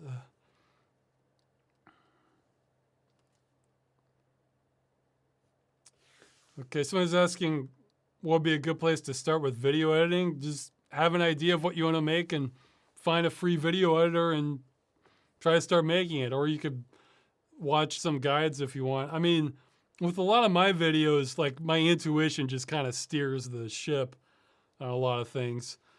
And it's kind of rare. I mean, it happens, but it's kind of rare in a full production that I have to like stop and think about how am I going to make this work, or what should I do here? It's more like my brain's saying, no, this kind of makes sense. And okay, maybe one of these three things makes sense, or that sort of thing. So yeah, just start doing it, I guess, you know. But or just look up a general guide if you feel like you need more to figure out. I mean, I'm probably getting a lot of my intuition just from having watched a whole bunch of movies. So.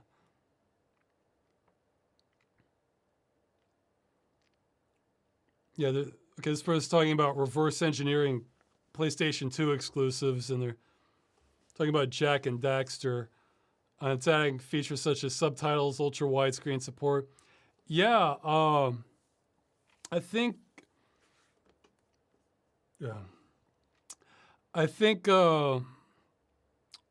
what the Wii has that option for, or no, not the Wii, but with the Dolphin, the emulator for Wii and GameCube.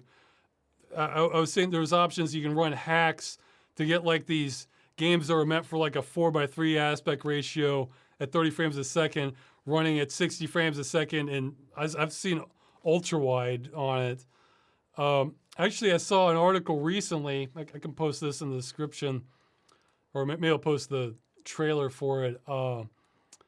Believe it or not, Super Nintendo, where this group made a fork of Beast SNES, I think, where now the actual they're not performing like miracles.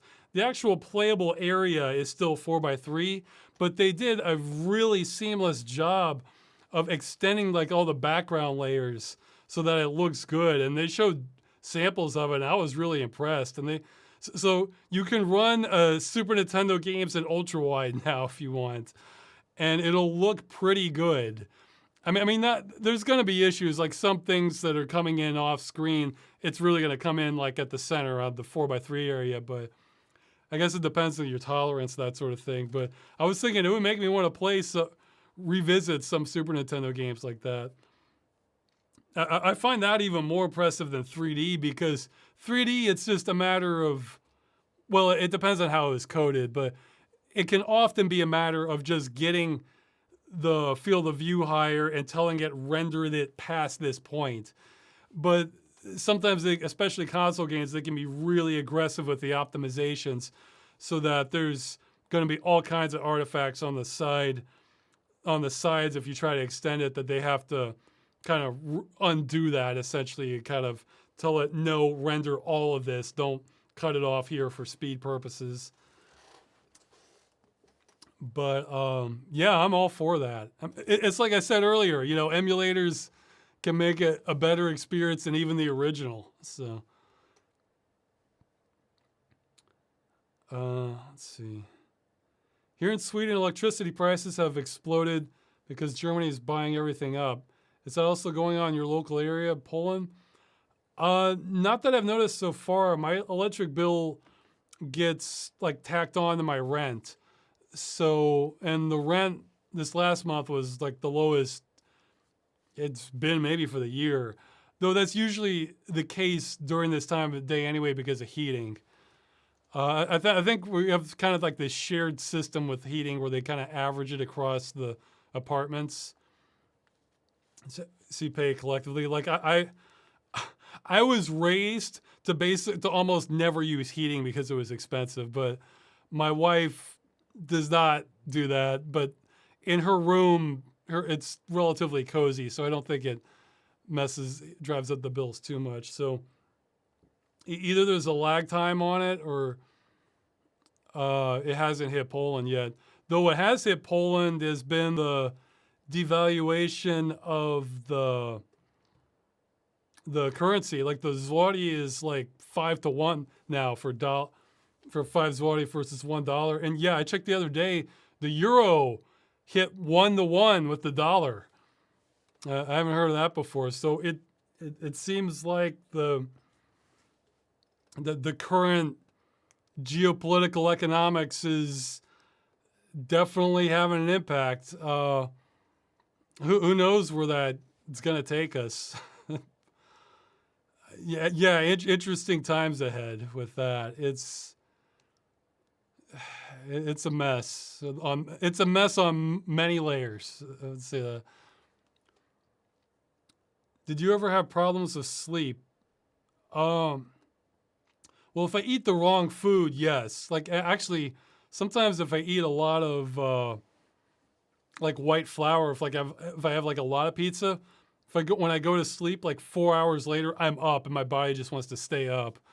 I mean, obviously anything chocolate or with caffeine would do that, but I don't have too much of that.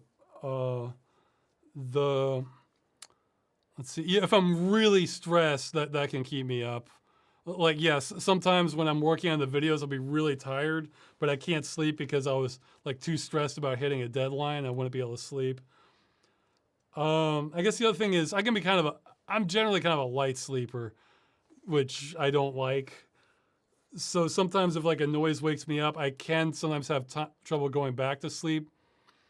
In hotter weather, I sleep less compared to colder weather.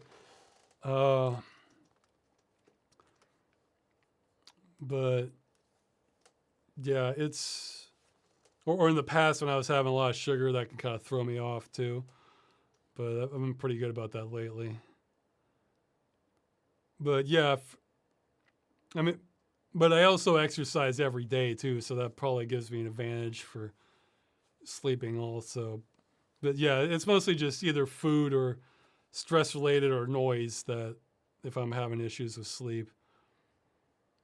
I can have it, but it's usually not too bad. Yeah, I guess with me is if I'm low on, well, I've been taking everything lighter than I used to. Like I really try not to cut my sleep for the videos now. So you can blame some of the lower production time on that, but I'm still trying to. Okay, I lost my thought. Maybe I'm not. It may not look like it, but it's definitely a decent temperature. I still have the fan blowing on me at the moment. Like I think in the last video chat or the one before it, you could kind of see my hair getting worse and worse and worse over the time because I was just sweating from the being under the light and talking the whole time. Let's see. Okay, this person was playing Eastward. That was one that was sort of on the border for me. Playing what? Whether to put it on the games list or not. Like it didn't quite grab me, but it did seem quite interesting and like it had a lot going for it. They're saying, what are your thoughts on these kinds of top-down adventure games? And do you have any favorites if you enjoy them? Well, to me, it all kind of depends on the theme for that kind. It's not necessarily my favorite presentation, but I don't mind it. Like I think what was it was it Camp? I forgot the name of it. It was in the Halloween sampler video. I want to say it was Lakeview Cabin, but I think it was the different one. I think that one was the side-scrolling one. Camp Pleasant or something like that. I forget the name, but that one was all right. Oh yeah, well, one like that I really liked until the gameplay kind of fell apart for me was Yuppie Psycho. The first hour, I loved the first hour or two of that game, and that was that kind of. It's not strictly top down, but it's not quite isometric either. It's sort of like in between. And again, I'm not crazy about the combat, but Earthbound is another one. Same for Chrono Trigger. Those both have that kind of style. So, yeah, I mean, it can be fun. In fact, I am fully supportive of that style if that lets somebody who has like some grand vision of the game, lets them get it made, whereas they just wouldn't have the resources to do it in 3D or something more fleshed out. So if that kind of top-ish down style works for them and it still has like good aesthetics, then yeah. I mean the aesthetics to Earthbound, they're pretty good, but it's not like those are impossible to accomplish. I mean, I could probably, with enough time, I could probably produce graphics like what you see in Earthbound, but it's put together well. And here, let me double check. I know what I'm talking about. I'm going from memory here. Yeah, I can make graphics like Earthbound if I put a lot of time into it. So yeah, if you have like a really great idea and theme for it, then yeah, I'm all for that. Let's see. Okay, yeah, I'll answer this one. Somebody, I'm not sure if they misunderstood what I was saying, but they got pretty close, so I want to clarify. They're saying from hearing how I want to organize my music, they were suggesting playlist. I mean, a dynamic playlist system might work. I think custom tags would be easier, but here's the part I want to get at. They say your files can be stored in any structured chaos you desire. And then they're saying you can create playlists and then just group the songs that you think fit a certain mood and then name it things like Rainy Day, Cosmos, Dark Dungeon, etc. Would something like this work for you? Yes, it would. However, I need the rest of those categories. That's the part I'm stuck on. See, he mentioned Rainy Day, Cosmos, Dark Dungeon. Let's see the full gamut for soundtracks. Like let's get a category that's just going to cover just about anything. I'm willing to omit stuff that's just basically like noise, you know, something that's at least catchy enough you would want to listen to it in some fashion.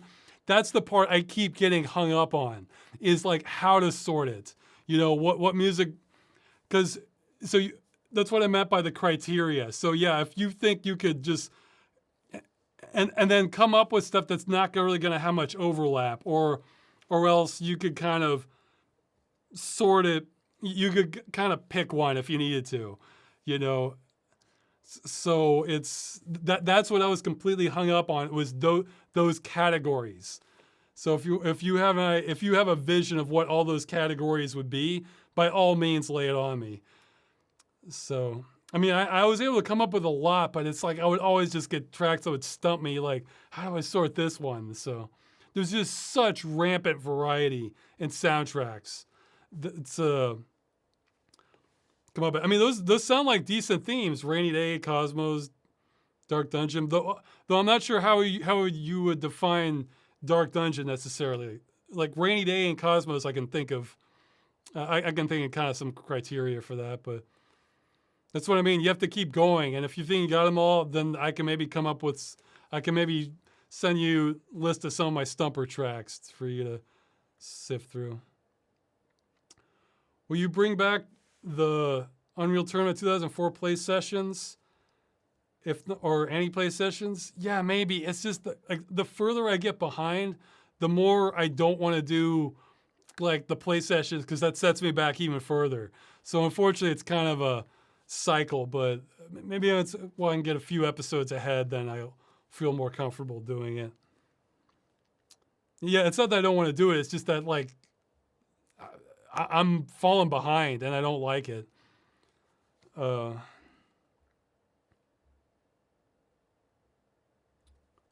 is your position on intelligent forms of alien life? Do you believe they're out there, or think humanity just has a fertile imagination?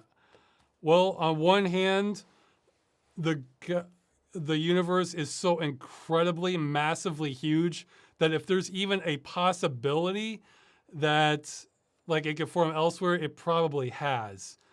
On the other hand, we don't know exactly what led to the creation of life. You know, we've certainly tried to recreate, and it hasn't happened. So it depends on just how minute the odds are, you know. If it's 1 in a billion, yes, there are aliens out there. If it's 1 in septillions or Googleplex ins or whatever, then maybe not. You know, it could be we're just incredibly rare planet with Earth. We don't know. We don't know. So.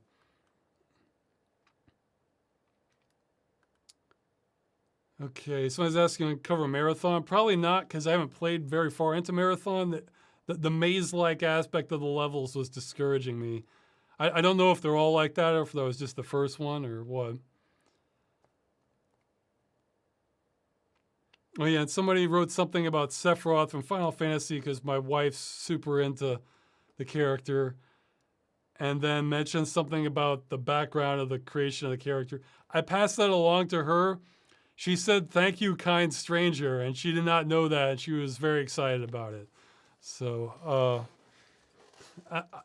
I only know about Sephiroth through osmosis here. I haven't even played through Final Fantasy VII. Maybe I'll eventually play the remake. Although the remake is just like part one. Yeah, they're pulling the Hobbit on it, you know, where they turned that into 3 movies instead of just the one story. I think they're doing that with Final Fantasy VII Remake. So, besides, I'm not in a hurry on that one. That one's... Oh yeah, the game list has been updated on the website, though I have some more I need to add to it also. But there's another page or 2 worth of games on there. Okay, we got another question that led to me making the Ubisoft video. I haven't heard of the show Cyber 6. Maybe I can look into that.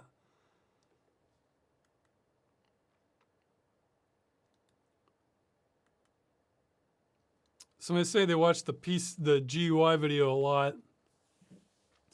Yeah, I have had some more thoughts on it, but I plan to make a follow up to that. So I kind of want to get my own house more in order, metaphorically, with my OS, because Windows 10 set me back, and just a week or two ago there was a bug with the DPI for scaling for window blinds that may have gotten solved. I still need to test it. That this has been broken for like a decade, and I was the only person that noticed. I made a post on it, and some person said, "Oh yeah, it works." And then there were multiple posts saying, "No, it doesn't." They posted proof, and then there was no reply. 9 months later, somebody resurrected the thread, and then the person who said it works posted the solution. It's like, you couldn't have done that earlier, like if you.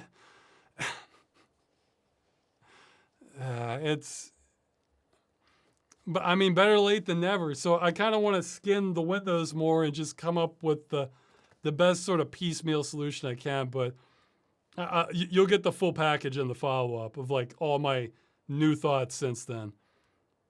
And I'll try to make, it should be more focused than the original, because I was lucky I was even able to make it as focused as it was. Okay, I'm going to start skipping some more questions, because the ones that have been answered before, or else I don't have particularly good answers for. So I was asking if I've shared information on my Steam profile. No, well, I have a public one that I log in every now and then, though. It's like an older account. That one's public, and I have my main one, which is just private, just because it's similar to the real life finance in games. I don't really like a whole lot of social media stuff in games also, where it's like a distraction. And then like people monitoring my hours and saying, "Oh, should play this." Yeah, in fact, PC Gamer recently had an article where they want literally the exact opposite thing I do, where they want even more information shown to them about all the games that they're playing and having sums of their total hours and stuff. Whereas I want the option to have all that completely hidden from me. I don't want to know anything about it. It's like, because like I just want to kind of go through the game and play it and enjoy it. And because, put it like this, game hours played, that just serves as a reminder of my own mortality, and I don't want that from games. I just want to play the game, have a good time, and not really worry too much about how many hours I put into it. So it's, I mean, I don't care if Valve takes my data on that. It's just that I don't want to know it. So, but so, sorry, I don't really plan to do a public profile. I don't know what game I put the most hours to on Steam. I mean, probably the games I put the most hours to aren't even having been on Steam. And those aren't necessarily the best games. Those are just like the sort of fallback games where, I was kind of exhausted, want something to play, so I would play that, and we'll get in that cycle for a while, that sort of thing. So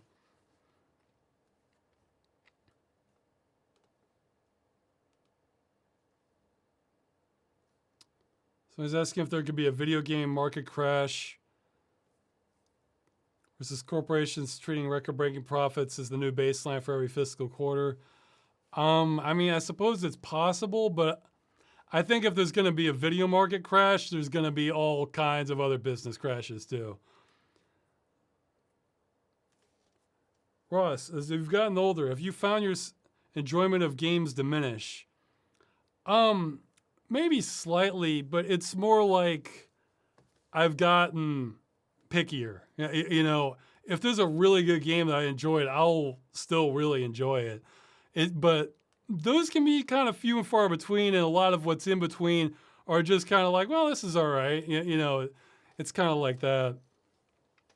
But it can still happen when there'll be games I'll just be like a fish to water, but it can honestly be years in between the ones that I just love it, like every single aspect of it. So I guess I've just been exposed to too much and I'll have a little less patience for. Yeah, the flip side is I'm going through more games faster because I have less patience for stuff that I just don't like the gameplay on, and I'll just bail on it. And if I like the story atmosphere, I might watch a playthrough and skim through that. And if I just didn't really care for it at all, I just move on. So it varies, but no, really fantastic games. I'll still like them. And they were saying, I should quote them here. I've noticed this about myself, especially around immersion in games. Okay, well, I have a solution for you on if immersion is your problem.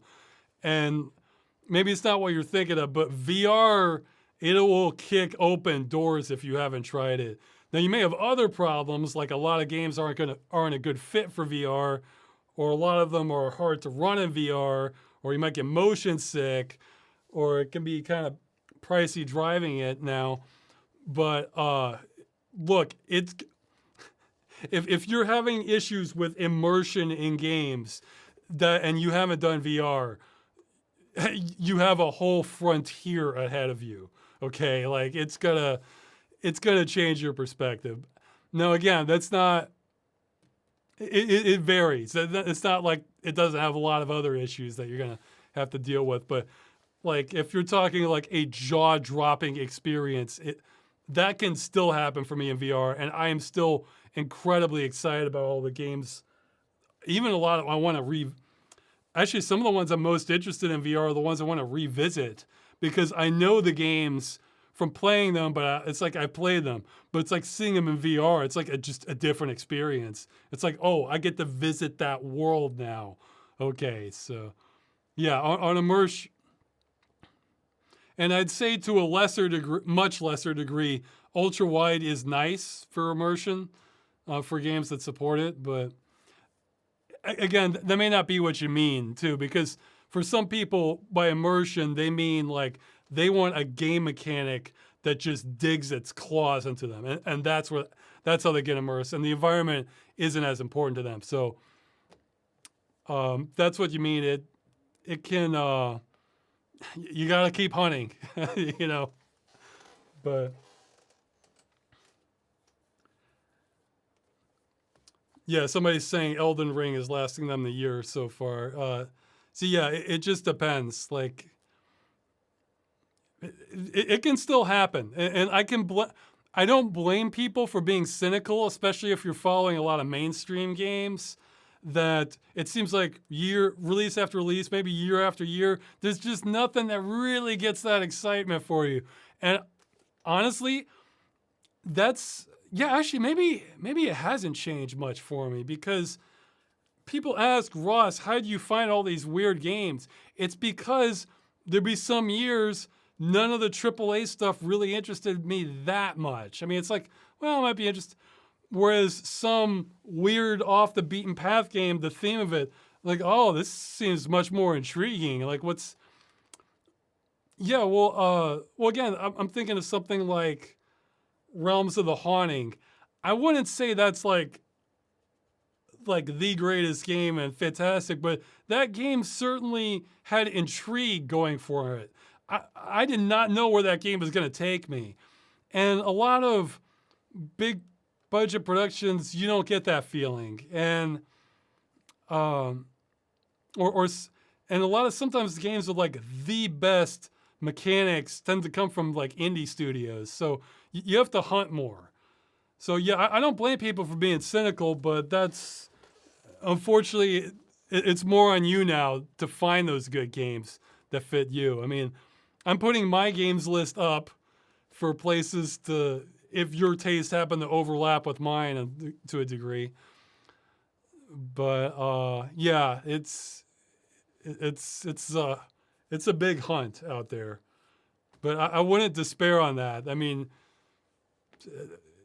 it might take more work than it used to. Especially, I mean, I say it's changed as I've gotten older.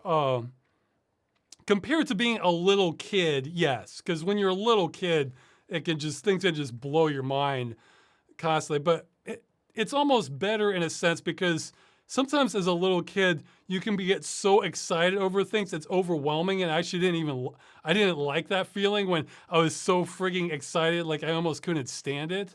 So I'm kind of glad as an adult I've mellowed out on that front. But no, I can still play games I like a whole lot. It didn't hit it on every front, but in terms of gameplay, like I remember like They Are Billions being like crack when I was playing it. That one was that absolutely had my attention on the gameplay front of things. And then there's others that can really draw me in on the story, but it can be rare. It can be rare to find the real home runs. So, oh yeah, and somebody's asking if I found games similar to Hinterland, where you have like the RPG combat and the city building. I feel like I've come across some, but I don't remember the names. However, they're almost certainly, if they do exist and I wasn't misunderstanding what they were, they're almost certainly on the games list on the website. They would probably be under strategy, but it would have either been strategy or RPG most likely, depending on what I felt like it was leaning heavier towards. But I don't remember the names. That's why I keep the lists. So they're in there somewhere if I've come across it. And this person is aware of Kenshi. A lot of people have mentioned that one. Okay, I have not seen the Spiffing Brits video on Total War Arena.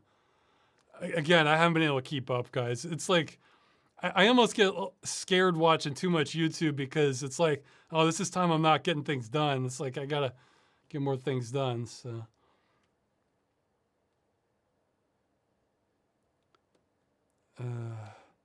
And yeah, I have not had personal contact with, I never know how to pronounce the name. It's from Warhammer. Seth Zentak, I don't know. Seth Zentak. I'm sure I'm making Warhammer fans twist in agony hearing my pronunciation. I know he's one of the chaos gods. That's the one that's all about the prediction and manipulating of fate, that sort of thing. And somebody's mentioned DOSBox Peer capable of mounting Windows 98 and running games.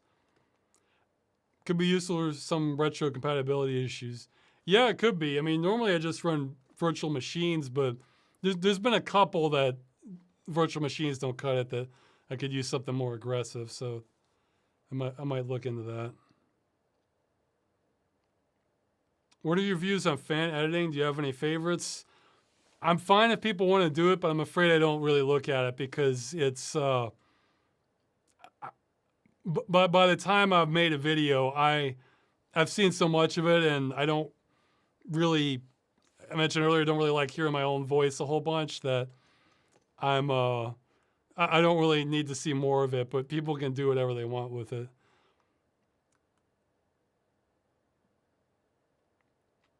So he's asked if I missed a whole world of games by not playing console games. Well, I've actually played emulated ones of ones I really wanted to play. That's how I played Symphony of the Night. So, but the thing is, I don't know if that would help much for Game Dungeon, because look, any console game is automatically going to have like 10 times the coverage of most PC games. Whereas I've had multiple episodes, no one has covered this game, or no one posted the ending, no one made it to the ending, or stuff like that. Or how often does that happen on console? I mean, maybe a few, but whereas PC, it can give them a lot more Wild West. No, there's definitely great games on console. It's just, it varies. And plus, sometimes waiting pays off. They're going to be porting The Last of Us to PC. They're going to report the remake. So it's like, great. Waiting paid off. Or sometimes if I wait long enough, the emulator comes to PC and then I get the better experience. So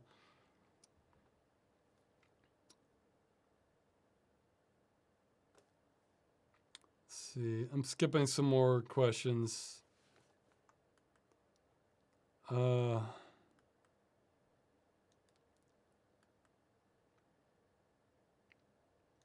we're saying, have I ever played the Elder Scrolls Online? I tried playing some of it on one of those free weeks or free weekends.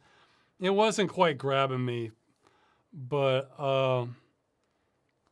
maybe I need to stick with them more. Well, in general, the Elder Scrolls games have never quite grabbed me. I'm not sure why.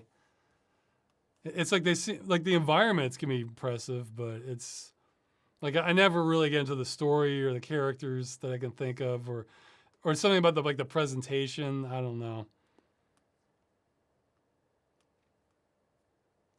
Yeah, actually, I had another surprise. I finally decided to try one of my most anticipated games from 2015, Lost Ark, and it's not what I thought. Like the combat, it's like all cooldown stuff. I'm thinking, oh geez. So I'm debating if I want to keep playing it, or maybe I'll just come up with a macro where I'm not sure if it'll get me banned or not. I'll try to not. I want to come up with a macro that it'll go through all 7 attacks, but it'll be like half a second delay between each one, so I'm not spamming them all at once. Or maybe have another macro for the shorter cooldowns of the attacks to chain them together. Because otherwise it's just going to be like you're going to hit this button, then this button, this button, then this button, and just do that over again thousands of times. And it's like, oh God, I don't really like that. So, but maybe making the macro might get me banned. I don't know. I'm prepared to get banned if I do. I don't mind risking getting banned on it. So I'm saying, no, that's any game. No, it's not. Because they want you to cycle through the 7 or 9 keys and go through one cycle just over and over and over and over again. Whereas most games, it's like you're relying on 1 or 2 buttons, like, okay, jump, and you don't have cooldowns. All these keys have cooldowns. Like let's say you're playing something like Prince of Persia, like the remakes. Okay, you're hitting the button to jump. You're hitting the button to grab when it's context appropriate. You're doing combat, so you have a button for attacking and maybe a button for blocking when context appropriate. And none of these have cooldowns. I mean, or else the only cooldown is literally the animation playing, which it kind of feels organic. Whereas this, it wants you to hit okay, you hit your first attack key. Now you have to wait. I even wrote down the timing on these. Let's see, what is that? Where one of them's 3 seconds. One of them you have to wait 6 seconds before you can use it again. Another one you have to wait 12 seconds. Another one you have to wait 5 seconds. So it's so it wants me to juggle this pattern in my head. So it's more like a rhythm game almost. So no, this is not any game. I'd say this is not most games. Pressing buttons thousands of times, yes, that's probably most games. But it's doing it. It's like you guys saw in the Mage Knight Apocalypse episode how often that message, you were waiting for this, wait for this skill to be available again. Wait for this skill to be, because I just want to go attack, attack, attack. That's what my brain wants to do, but it's not letting. And I can attack and wait for the animation to finish. My brain meshes well with that. But if it's attack and then I have to check the timer, oh, I have to wait another 8 seconds for this to come back. It's all right, I don't like cooldown combat. I really don't like it. If it's a cooldown where I kill everything on the screen and that takes 3 minutes to cool down, okay, that's fine. I'll save that for when I really need it. And then just not think about it the rest of the time. But I don't like cooldowns.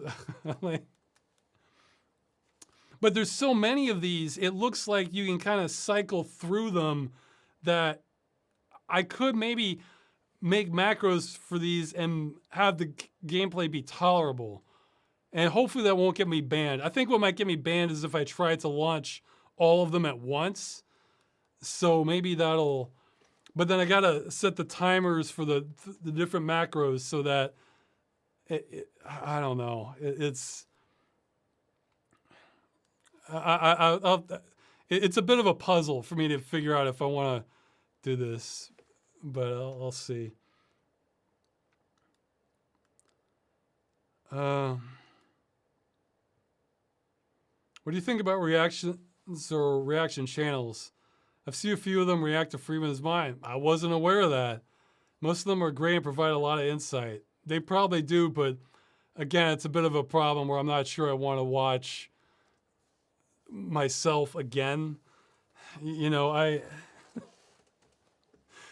think somebody said in the chat, like Ross is an explorer or something. Well, maybe, but that's definitely much more where I want my brain to be at. It's like, oh, I'd rather watch some amateur science fiction or something, or a comedy about something else. Like I don't want to see yet even more of myself. So it's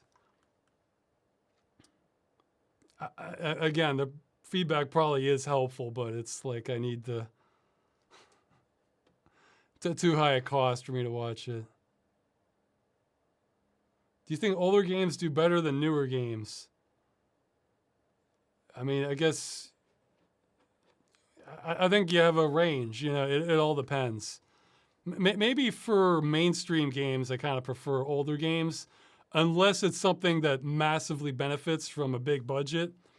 Like again, when I was recording the Watch Dogs footage, that is 100% a game I want to go through again in VR with VorpX or Super Depth 3D, because they put so much, that had so much of a budget building the miniaturized version of Chicago that it will look fantastic. So if it's something where the game really benefits from a big budget, then I say newer games.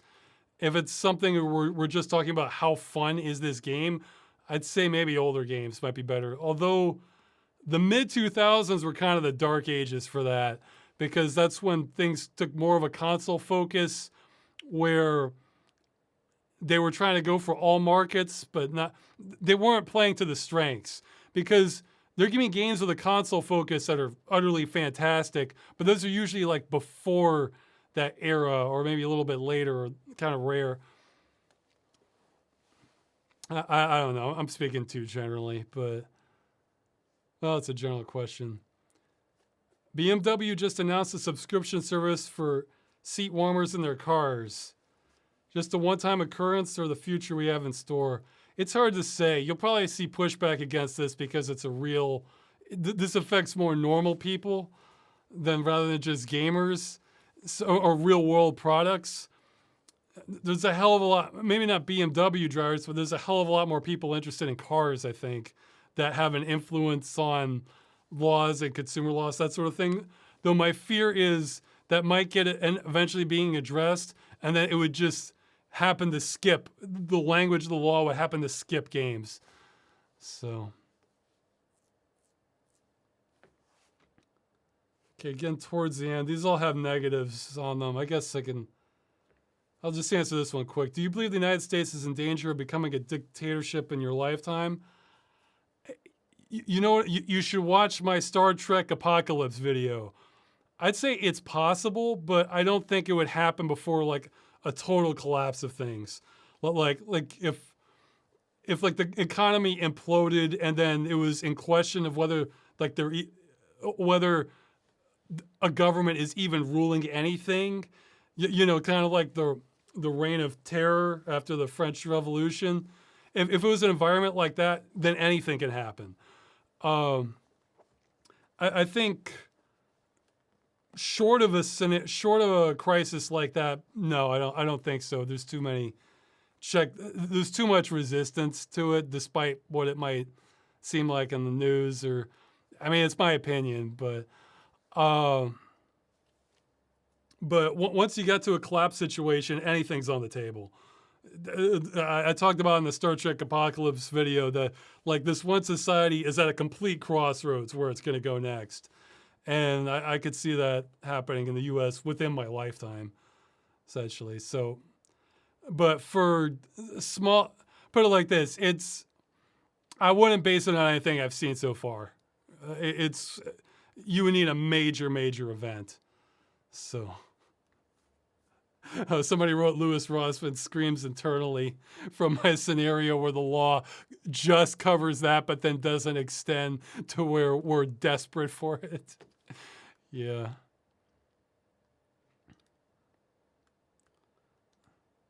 And I guess I'm not sure what this person means. They're saying culture today is either dead or close to dead, as evidence in today's media, including games. No, this goes back to what I mentioned earlier. You just got to look harder. We're exploding in culture with this. It's more of everything. However, I don't blame you if you're, yeah, like if you're just looking at like movies and you're thinking like, okay, it seems like everything is a comic book movie. Like I can understand where you might be thinking that, or it's just that there's all sorts of independent stuff that games especially. Games, we've never been more spoiled for choice. But if you're looking at mainstream stuff, then yeah, it can kind of clamp down to like safer decisions. And I'm not even sure what he's talking about in the last sentence, or it seems so broad. Like, what would your words of wisdom be to tell people to get their drive, passion, purpose to actually do something and actually move forward inspired, emulate the golden years of the 70s, 80s, 90s? I mean, I feel like he has something specific in mind to say something like that, because it's like, it all depends on how you look at it, you know? Okay, you know what the first thought I had was, in Hitchhiker's Guide to the Galaxy, I think at one point, Zaphod Beeblebrox needs to communicate with his dead relative for something to get some critical information. And I remember his ancestor, you know, he's basically just giving him a lecture. And he's saying, like, life is wasted on the living. It's the saying we have here. So maybe you can take that mentality. like you should try not to.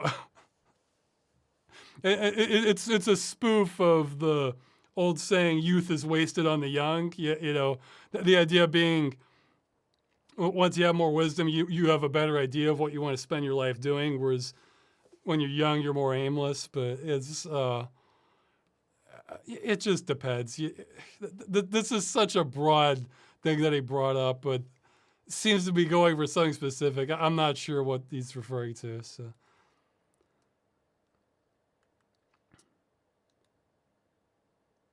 okay, stuff about politicians, but he's talking about this guy. This is talking about like real world kind of depressing stuff. And since I got a bunch of negative votes, I don't really want to get into that one. Okay, so you can post, do the @Ross broadcast in the chat, and I'll try and answer some questions from the live chat. I'm looking at these other negative ones. I think they're mostly just sort of, so some of them seem a bit clueless, or just they're kind of troll stuff. So.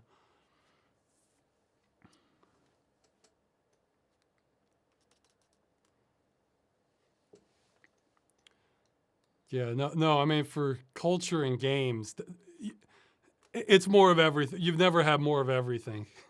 But you've had more worse practices, but you've also had more fantastic indie games. You have more niche games. It's just more everything. So, what about the movie? I'm trying to get a little bit more ahead in the video since there was such a long lull, and then I'm going at it hard. It's coming though. I need to catch up more on that too. I may have to jettison more of some of what I'm working on, but I feel like I owe people some more first. Opinions on alternate reality games.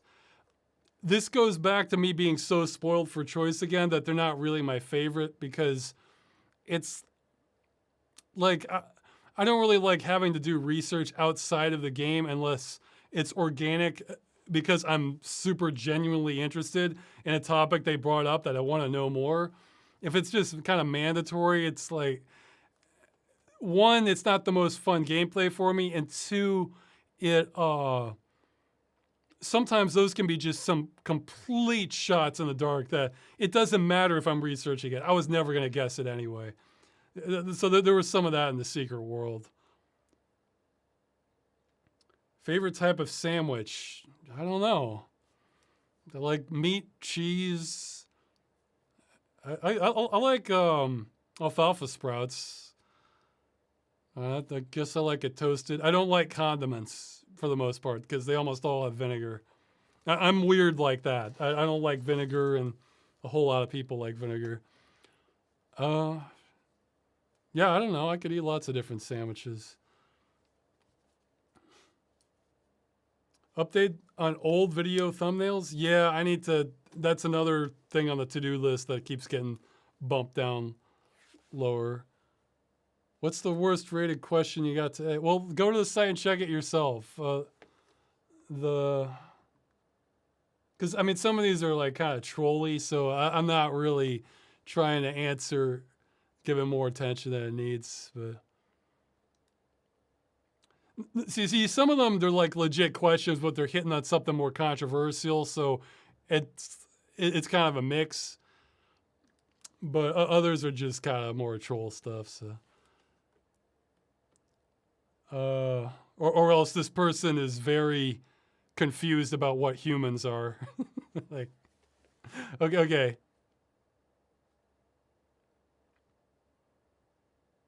Somebody's saying this decade. I promise. Yeah, I can promise the movie this decade, or maybe from this decade, from when I said this decade.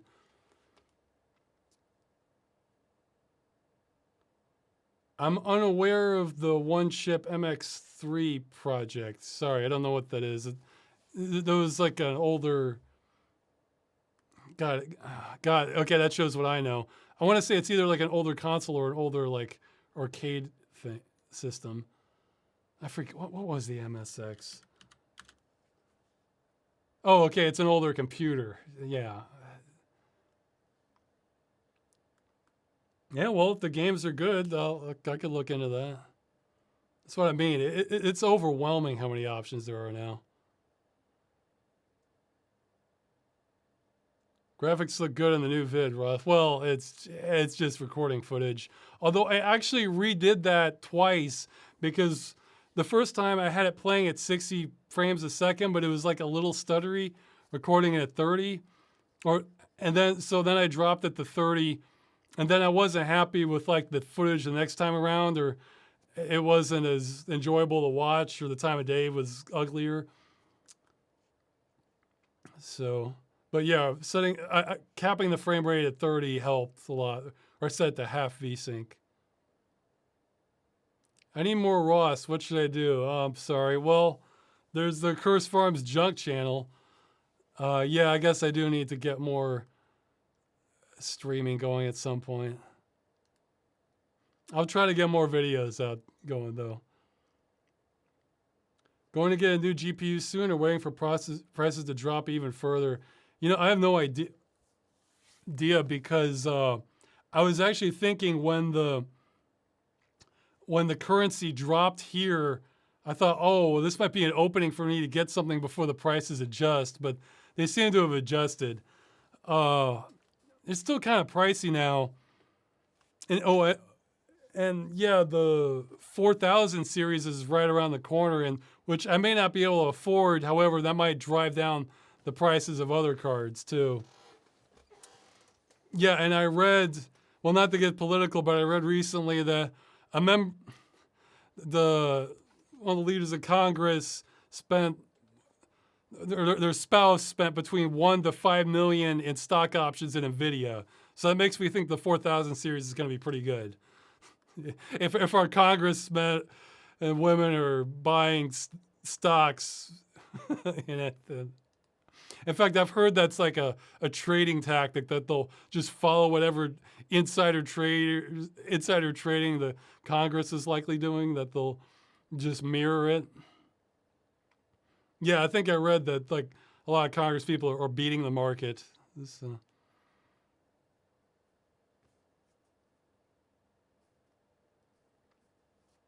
Okay, so for name pronunciation, they're saying the Google Translate usually gets it correct. It could.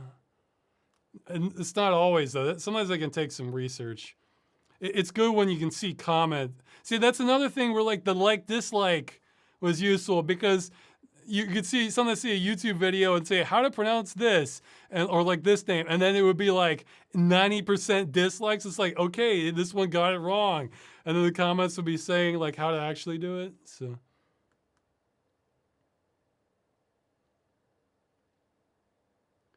If you wrote the script and did the voice work, would you outsource the animation to another animator for more civil production? Yeah, potentially. Though I'm still focused more on the movie than that.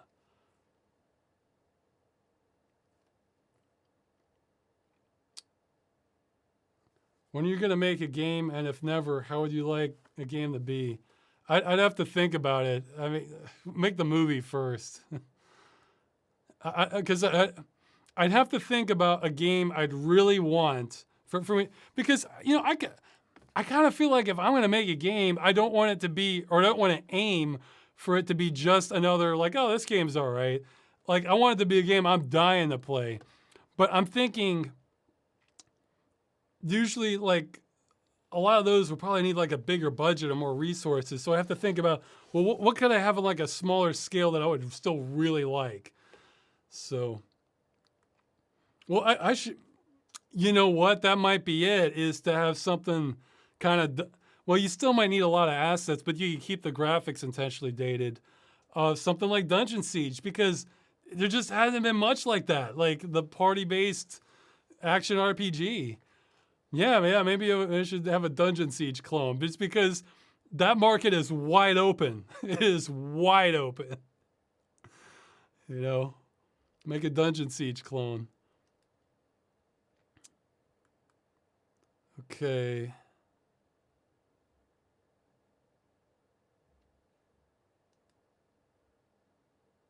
Seems to spend time outside in wilderness places. See anything like UFOs, cryptids, or anything? Just anything strange? No, not really. I mean, I've seen some drunks here. I've seen boars. It's just various animals. Nothing too crazy. So I'm trying to think. Well, yeah. Well, actually, where I am, I occasionally see this guy with, I think, 12 sled dogs. And he instead of a sled, he has I think they're huskies or something. And instead of a sled, he has just like this cart on like inflatable wheels, and he just goes kind of just racing by. I guess he's keeping the dogs in training for some competition or something. But yeah, there's where I am, there's definitely some guy with sled dogs that just pops in every now and then. Oh yeah, I guess I've seen something also where, like out in the forest in one area, there'll be constantly, like this guy, like by a pipeline, will tape pictures of like some Polish political stuff. I can't read the vast majority of it, and I think they either get taken down frequently, or maybe somebody tears them down, or they get rained out. But he just keeps coming back and posting more. And I've joked with my wife, I've called this the old person internet, because he just goes and keeps posting out these political messages out there. Like he's just, I've seen him once or twice, and then he has like a little dog that like passive aggressively wants to play fetch, because sometimes it wants to play fetch, and then other times it wants to tug on it, and it's like, arr, arr, and then it really holds on. Like, so it's like, okay, dog, do you want to do this or not? And because you know some dogs want to wrestle, but this one, it's small, and I feel like I would literally have to put so much force I could like lift the dog up, like by the sticks. So I don't know. But yeah, nothing too strange, I guess. What's something you'd like to see more of in games, or something you'd like to see them try that's new? Geez, I'd have to think about it. Put this in, submit this question next time. Maybe you can get voted up, so I'll have more time to think about it again. Thoughts on the upcoming 40 series GPU cards? I mean, more power is good. Well, although, yeah, more, yeah, I guess more teraflops is good. The power consumption, I'm not, apparently it could get kind of ugly. I don't know.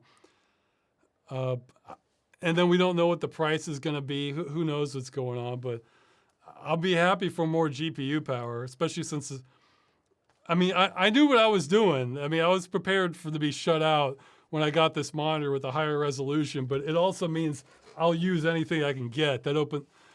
Like, I feel like right now, I can comfortably run pretty much any 3D game at native resolution from around 2012 on this monitor with my current GPU. Any more than that, it's kind of like, well, maybe I can, maybe I can't, at full speed. But at the other end of the spectrum, it's like I almost don't need. The anti-aliasing bothers me a lot less on this monitor because the pixel density is lower. So it's a trade-off. I have not played Kyle Chow's Corner. I'm not I'm not familiar with that one. I played Some of Drowned God way back when, and I found it kind of depressing and sort of gave up on it. But I think it's become sort of a cult hit since then. But what I found is, I don't always remember the details, but what I found is the stuff I remember, like my emotional feeling about something from when I was younger on a game, that tends to not change. Because I remember having mixed feelings on Quarantine. It's like, oh, but I don't know why. And it's like, oh, this is why. So I imagine if I found it depressing then, I'd probably find it depressing now and wouldn't really be into it. Does Freeman think about his family? Well, I try not to get into it too much just in case Valve decides to retcon things for me later. But it's like I just kind of make it up as I go. Have I played the game Warzone 2100? No, but it's like on my 2 playlist. Can you make logins on the forum indefinite? I forgot my password. Oh, I'm CIA. Well, let's see. It doesn't give you the option to like say, oh, I forgot my password and then send it to the email, or else the new email is set up. See, the problem is, like, for you personally, I could probably do that because you've been around a long time. But for other people, it could be like, oh yeah, I'm locked out of my account, when it's really just an imposter and we'd be undermining it. So I don't know. If you forgot the password to the email you have associated with that, I don't know. I mean, maybe cybersecurity people have an answer for this sort of situation. You might just have to bite the bullet and make a new account. And you could just say formerly the old screen name in your signature or something like that. Have you tried playing Fallout Brotherhood of Steel and Arcanum? Well, I tried playing some Arcanum. It wasn't quite grabbing me, but a lot of people like that one. Maybe I'll give it a second shot. Fallout Brotherhood of Steel is a little misleading because I think there was Fallout Brotherhood of Steel on the console that was like one of the worst Fallout games made. But then there was Fallout Tactics Brotherhood of Steel, and that one was pretty great. I played that one through to the end. So, yeah, I haven't played the console one, but I did play Fallout Tactics. How do you feel about real-time with pause combat? I've been asked this one before. I'm okay as long as it has an easy mode, so I don't have to pause much. So in other words, it's probably balanced for being able to stop and make those careful decisions. But if I can just say, no, we're not pausing anything, let's just go. If I can set it to an easy mode so that it's still playable that way, then I'm fine with it. But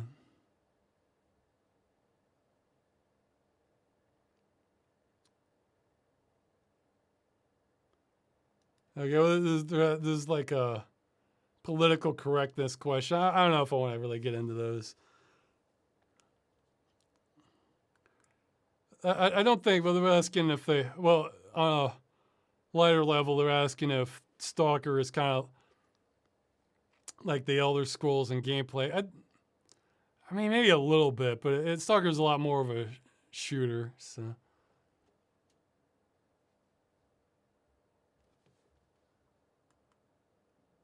I think for quarantine, the turbo boost we needed to beat the last couple of stages. Yeah, probably could be.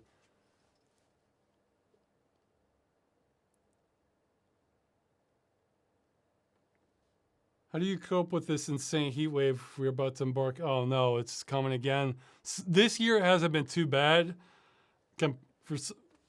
compared to like last year or maybe it's the year before. I forget if it was last year or the year before, but it was rough. Like I had the fans blowing on us pretty much 24 hours a day, except when exercising or taking a shower, and then it was just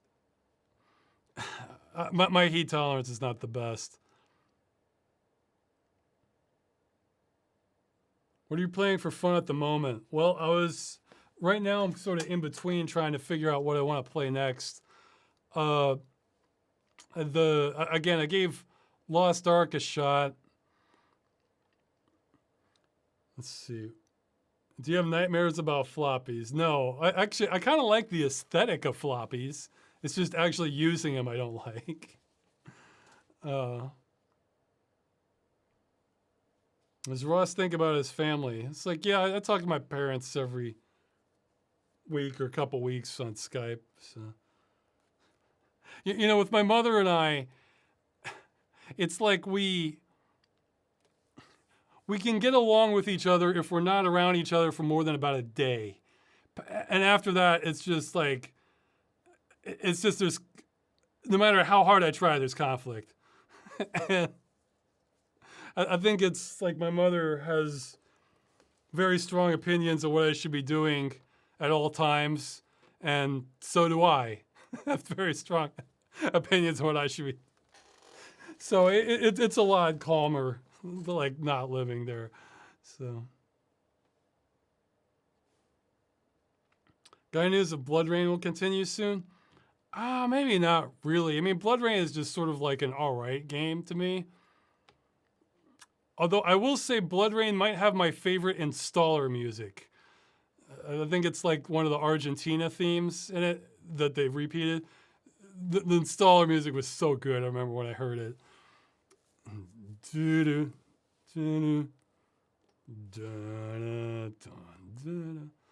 It's okay. So go back to the question I got sidetracked on.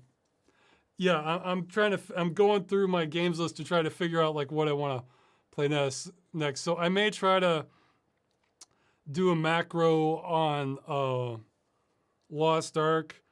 I beat Shakedown Hawaii. That one was great. It's kind of like it's a lot like original Grand Theft Auto plus also it's pretty light to call it business management, but it's like you're trying to buy up all the property, and the story's hilarious. Great graphics, great production on every front, really. There's another one I beat. Oh yeah, I beat some real short ones. One was like the Wild Woods. This is one of those I got from that gigantic itch.io pack. It was all right, just very short. There was another one called Bold Blade. It was also fun, and that one's kind of a shame that one was short because it was pretty fun. I kind of wanted more of it. It's like half goofy where you're just swinging around this gigantically sized sword. And like even now I have the map music stuck in my head. It's like not the best, but it's distinctive. It gets in there. That was another really short one. And there was something else I played. I forgot. Maybe I wrote down the names. Let's see. No, I didn't. I meant to, but I didn't.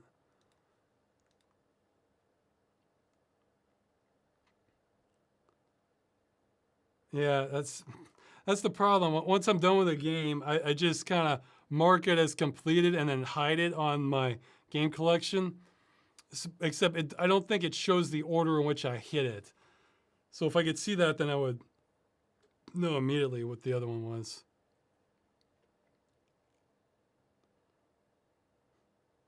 Okay, I'm seeing some repeated questions. Let's see. Does living in Eastern Europe change your perspective on the USA a little bit? A bit?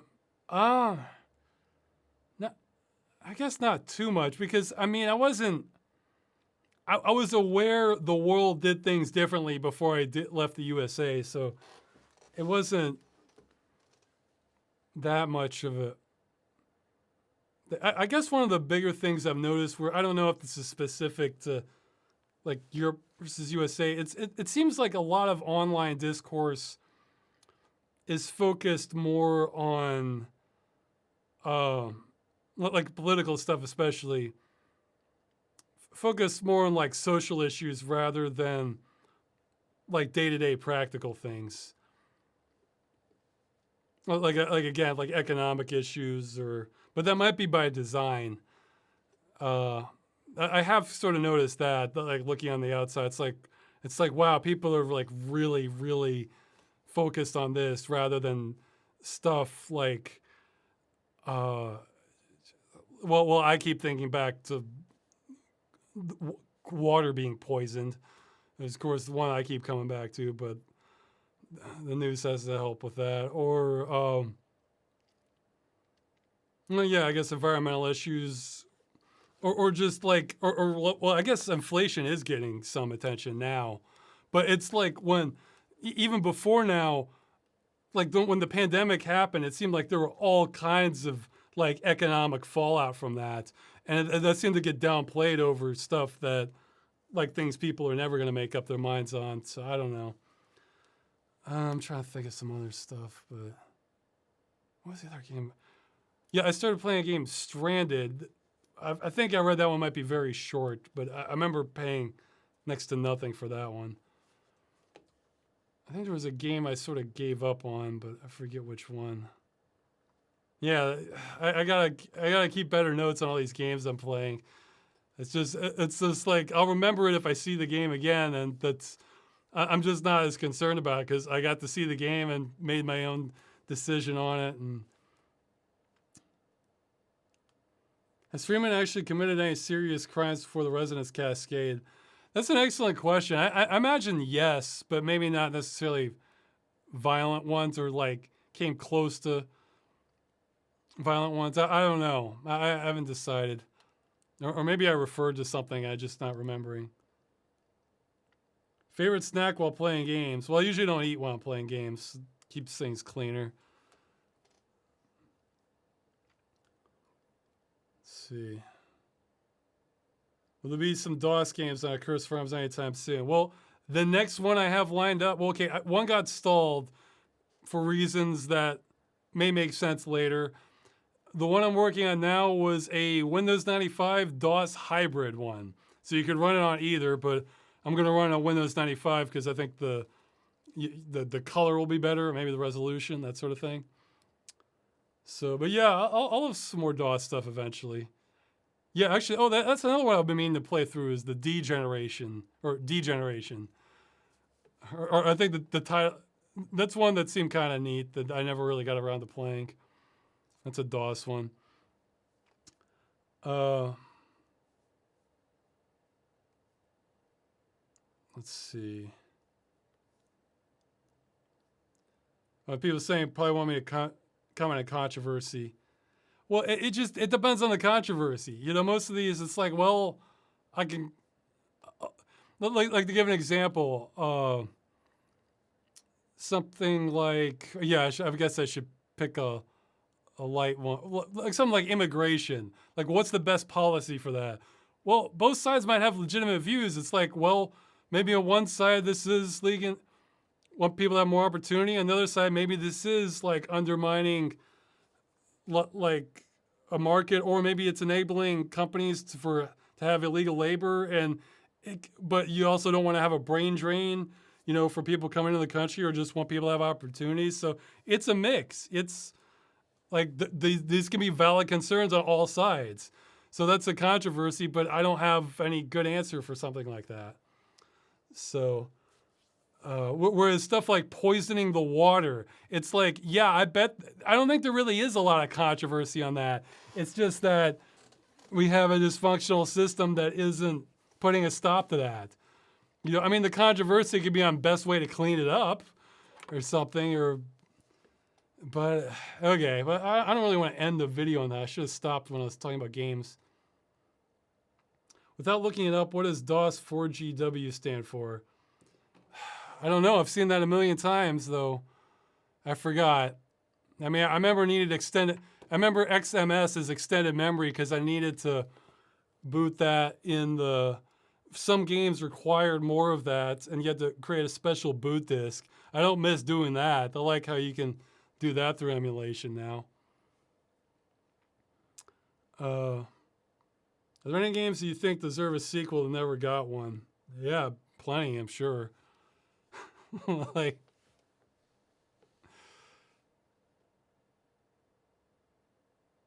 did you play the enhanced edition of Quake that Night Dive made? No, I haven't. Though I think I'd probably be more interested in what? Man, there's like some big Quake mod. I'm pretty sure it's on the games list. There's like some big Quake mod that looked really elaborate.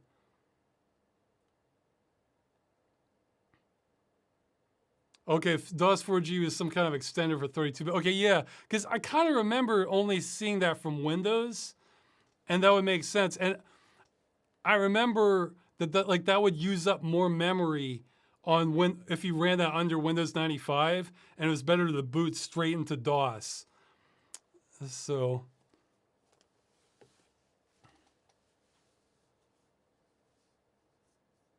Yeah, Arcane Dimensions might have been the name of it. It's on the games list. I remember that. Okay, I think I'm going to stop here. I'm getting a little lightheaded, and I did not make it faster than usual, and I'm getting hungry. So I'm going to keep working on the videos. I feel like I need to make up a whole lot for you guys on that. That's going to be the plan for the next few months, just videos.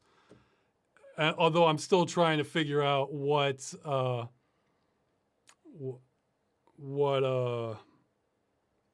workflow is. Yeah, okay. Here, I'll say this at the end. I'll say this at the very end, because I didn't keep the exact hours, but I've talked before how it feels like I'm in a time bubble with making these videos. This time, since Dead Game News was short notice, I wasn't able to get as much help on it. In fact, the only help I got was for just kind of cleaning up some of the articles. For Shane help with that, I put him in the credits. I did all the other aspects of it. And I thought this would take me a few hours to kind of put it together because it was kind of simple in concept. I'm just talking about stuff. I just need to show some gameplay footage and just have a few inserts in it. I don't know the exact hours, but based on the days I was working on it, how long that day was, I had a rewrite, and excluding that, I'm pretty sure the total came to over 20 hours. And this was just a short video making the news. So this is what I mean about, I clocked some of it. The trimming down my recordings from the original, like just me recording and then trimming it down to arrange it, that took me 2 hours, 15 minutes. And I clocked the final editing once I had all the assets together, and that took about 2 hours also. So it makes me think like, oh, maybe getting video editing help isn't my biggest bottleneck. But it's like everything took an hour or two, and there's all these different steps.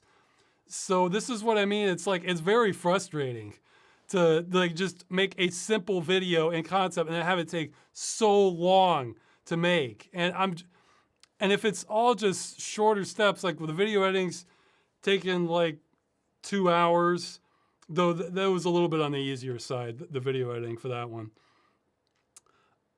And the recording's taking some time. The processing is taking some time. I did a little bit of volume balancing, though that one went faster this time. That was only like half an hour. The 2D stuff did take a while, but then there was like research, finding the articles, and then just like, say if I want to find a video, I need to get the copy of the video, then process it, then put it in there. So I don't know. I don't know. I'm like lost in the woods again for like what I should be doing for like maximum efficiency for trying to get the videos out, because it's not as simple as having somebody else do something unless they do such a great job that like me coming in after them or having to do revisions is like so minimal that it's just not an issue. So I don't know. I don't know. And that was just what? That was like 17 minutes, that video. So that came out to more than an hour per minute. And that's just the news.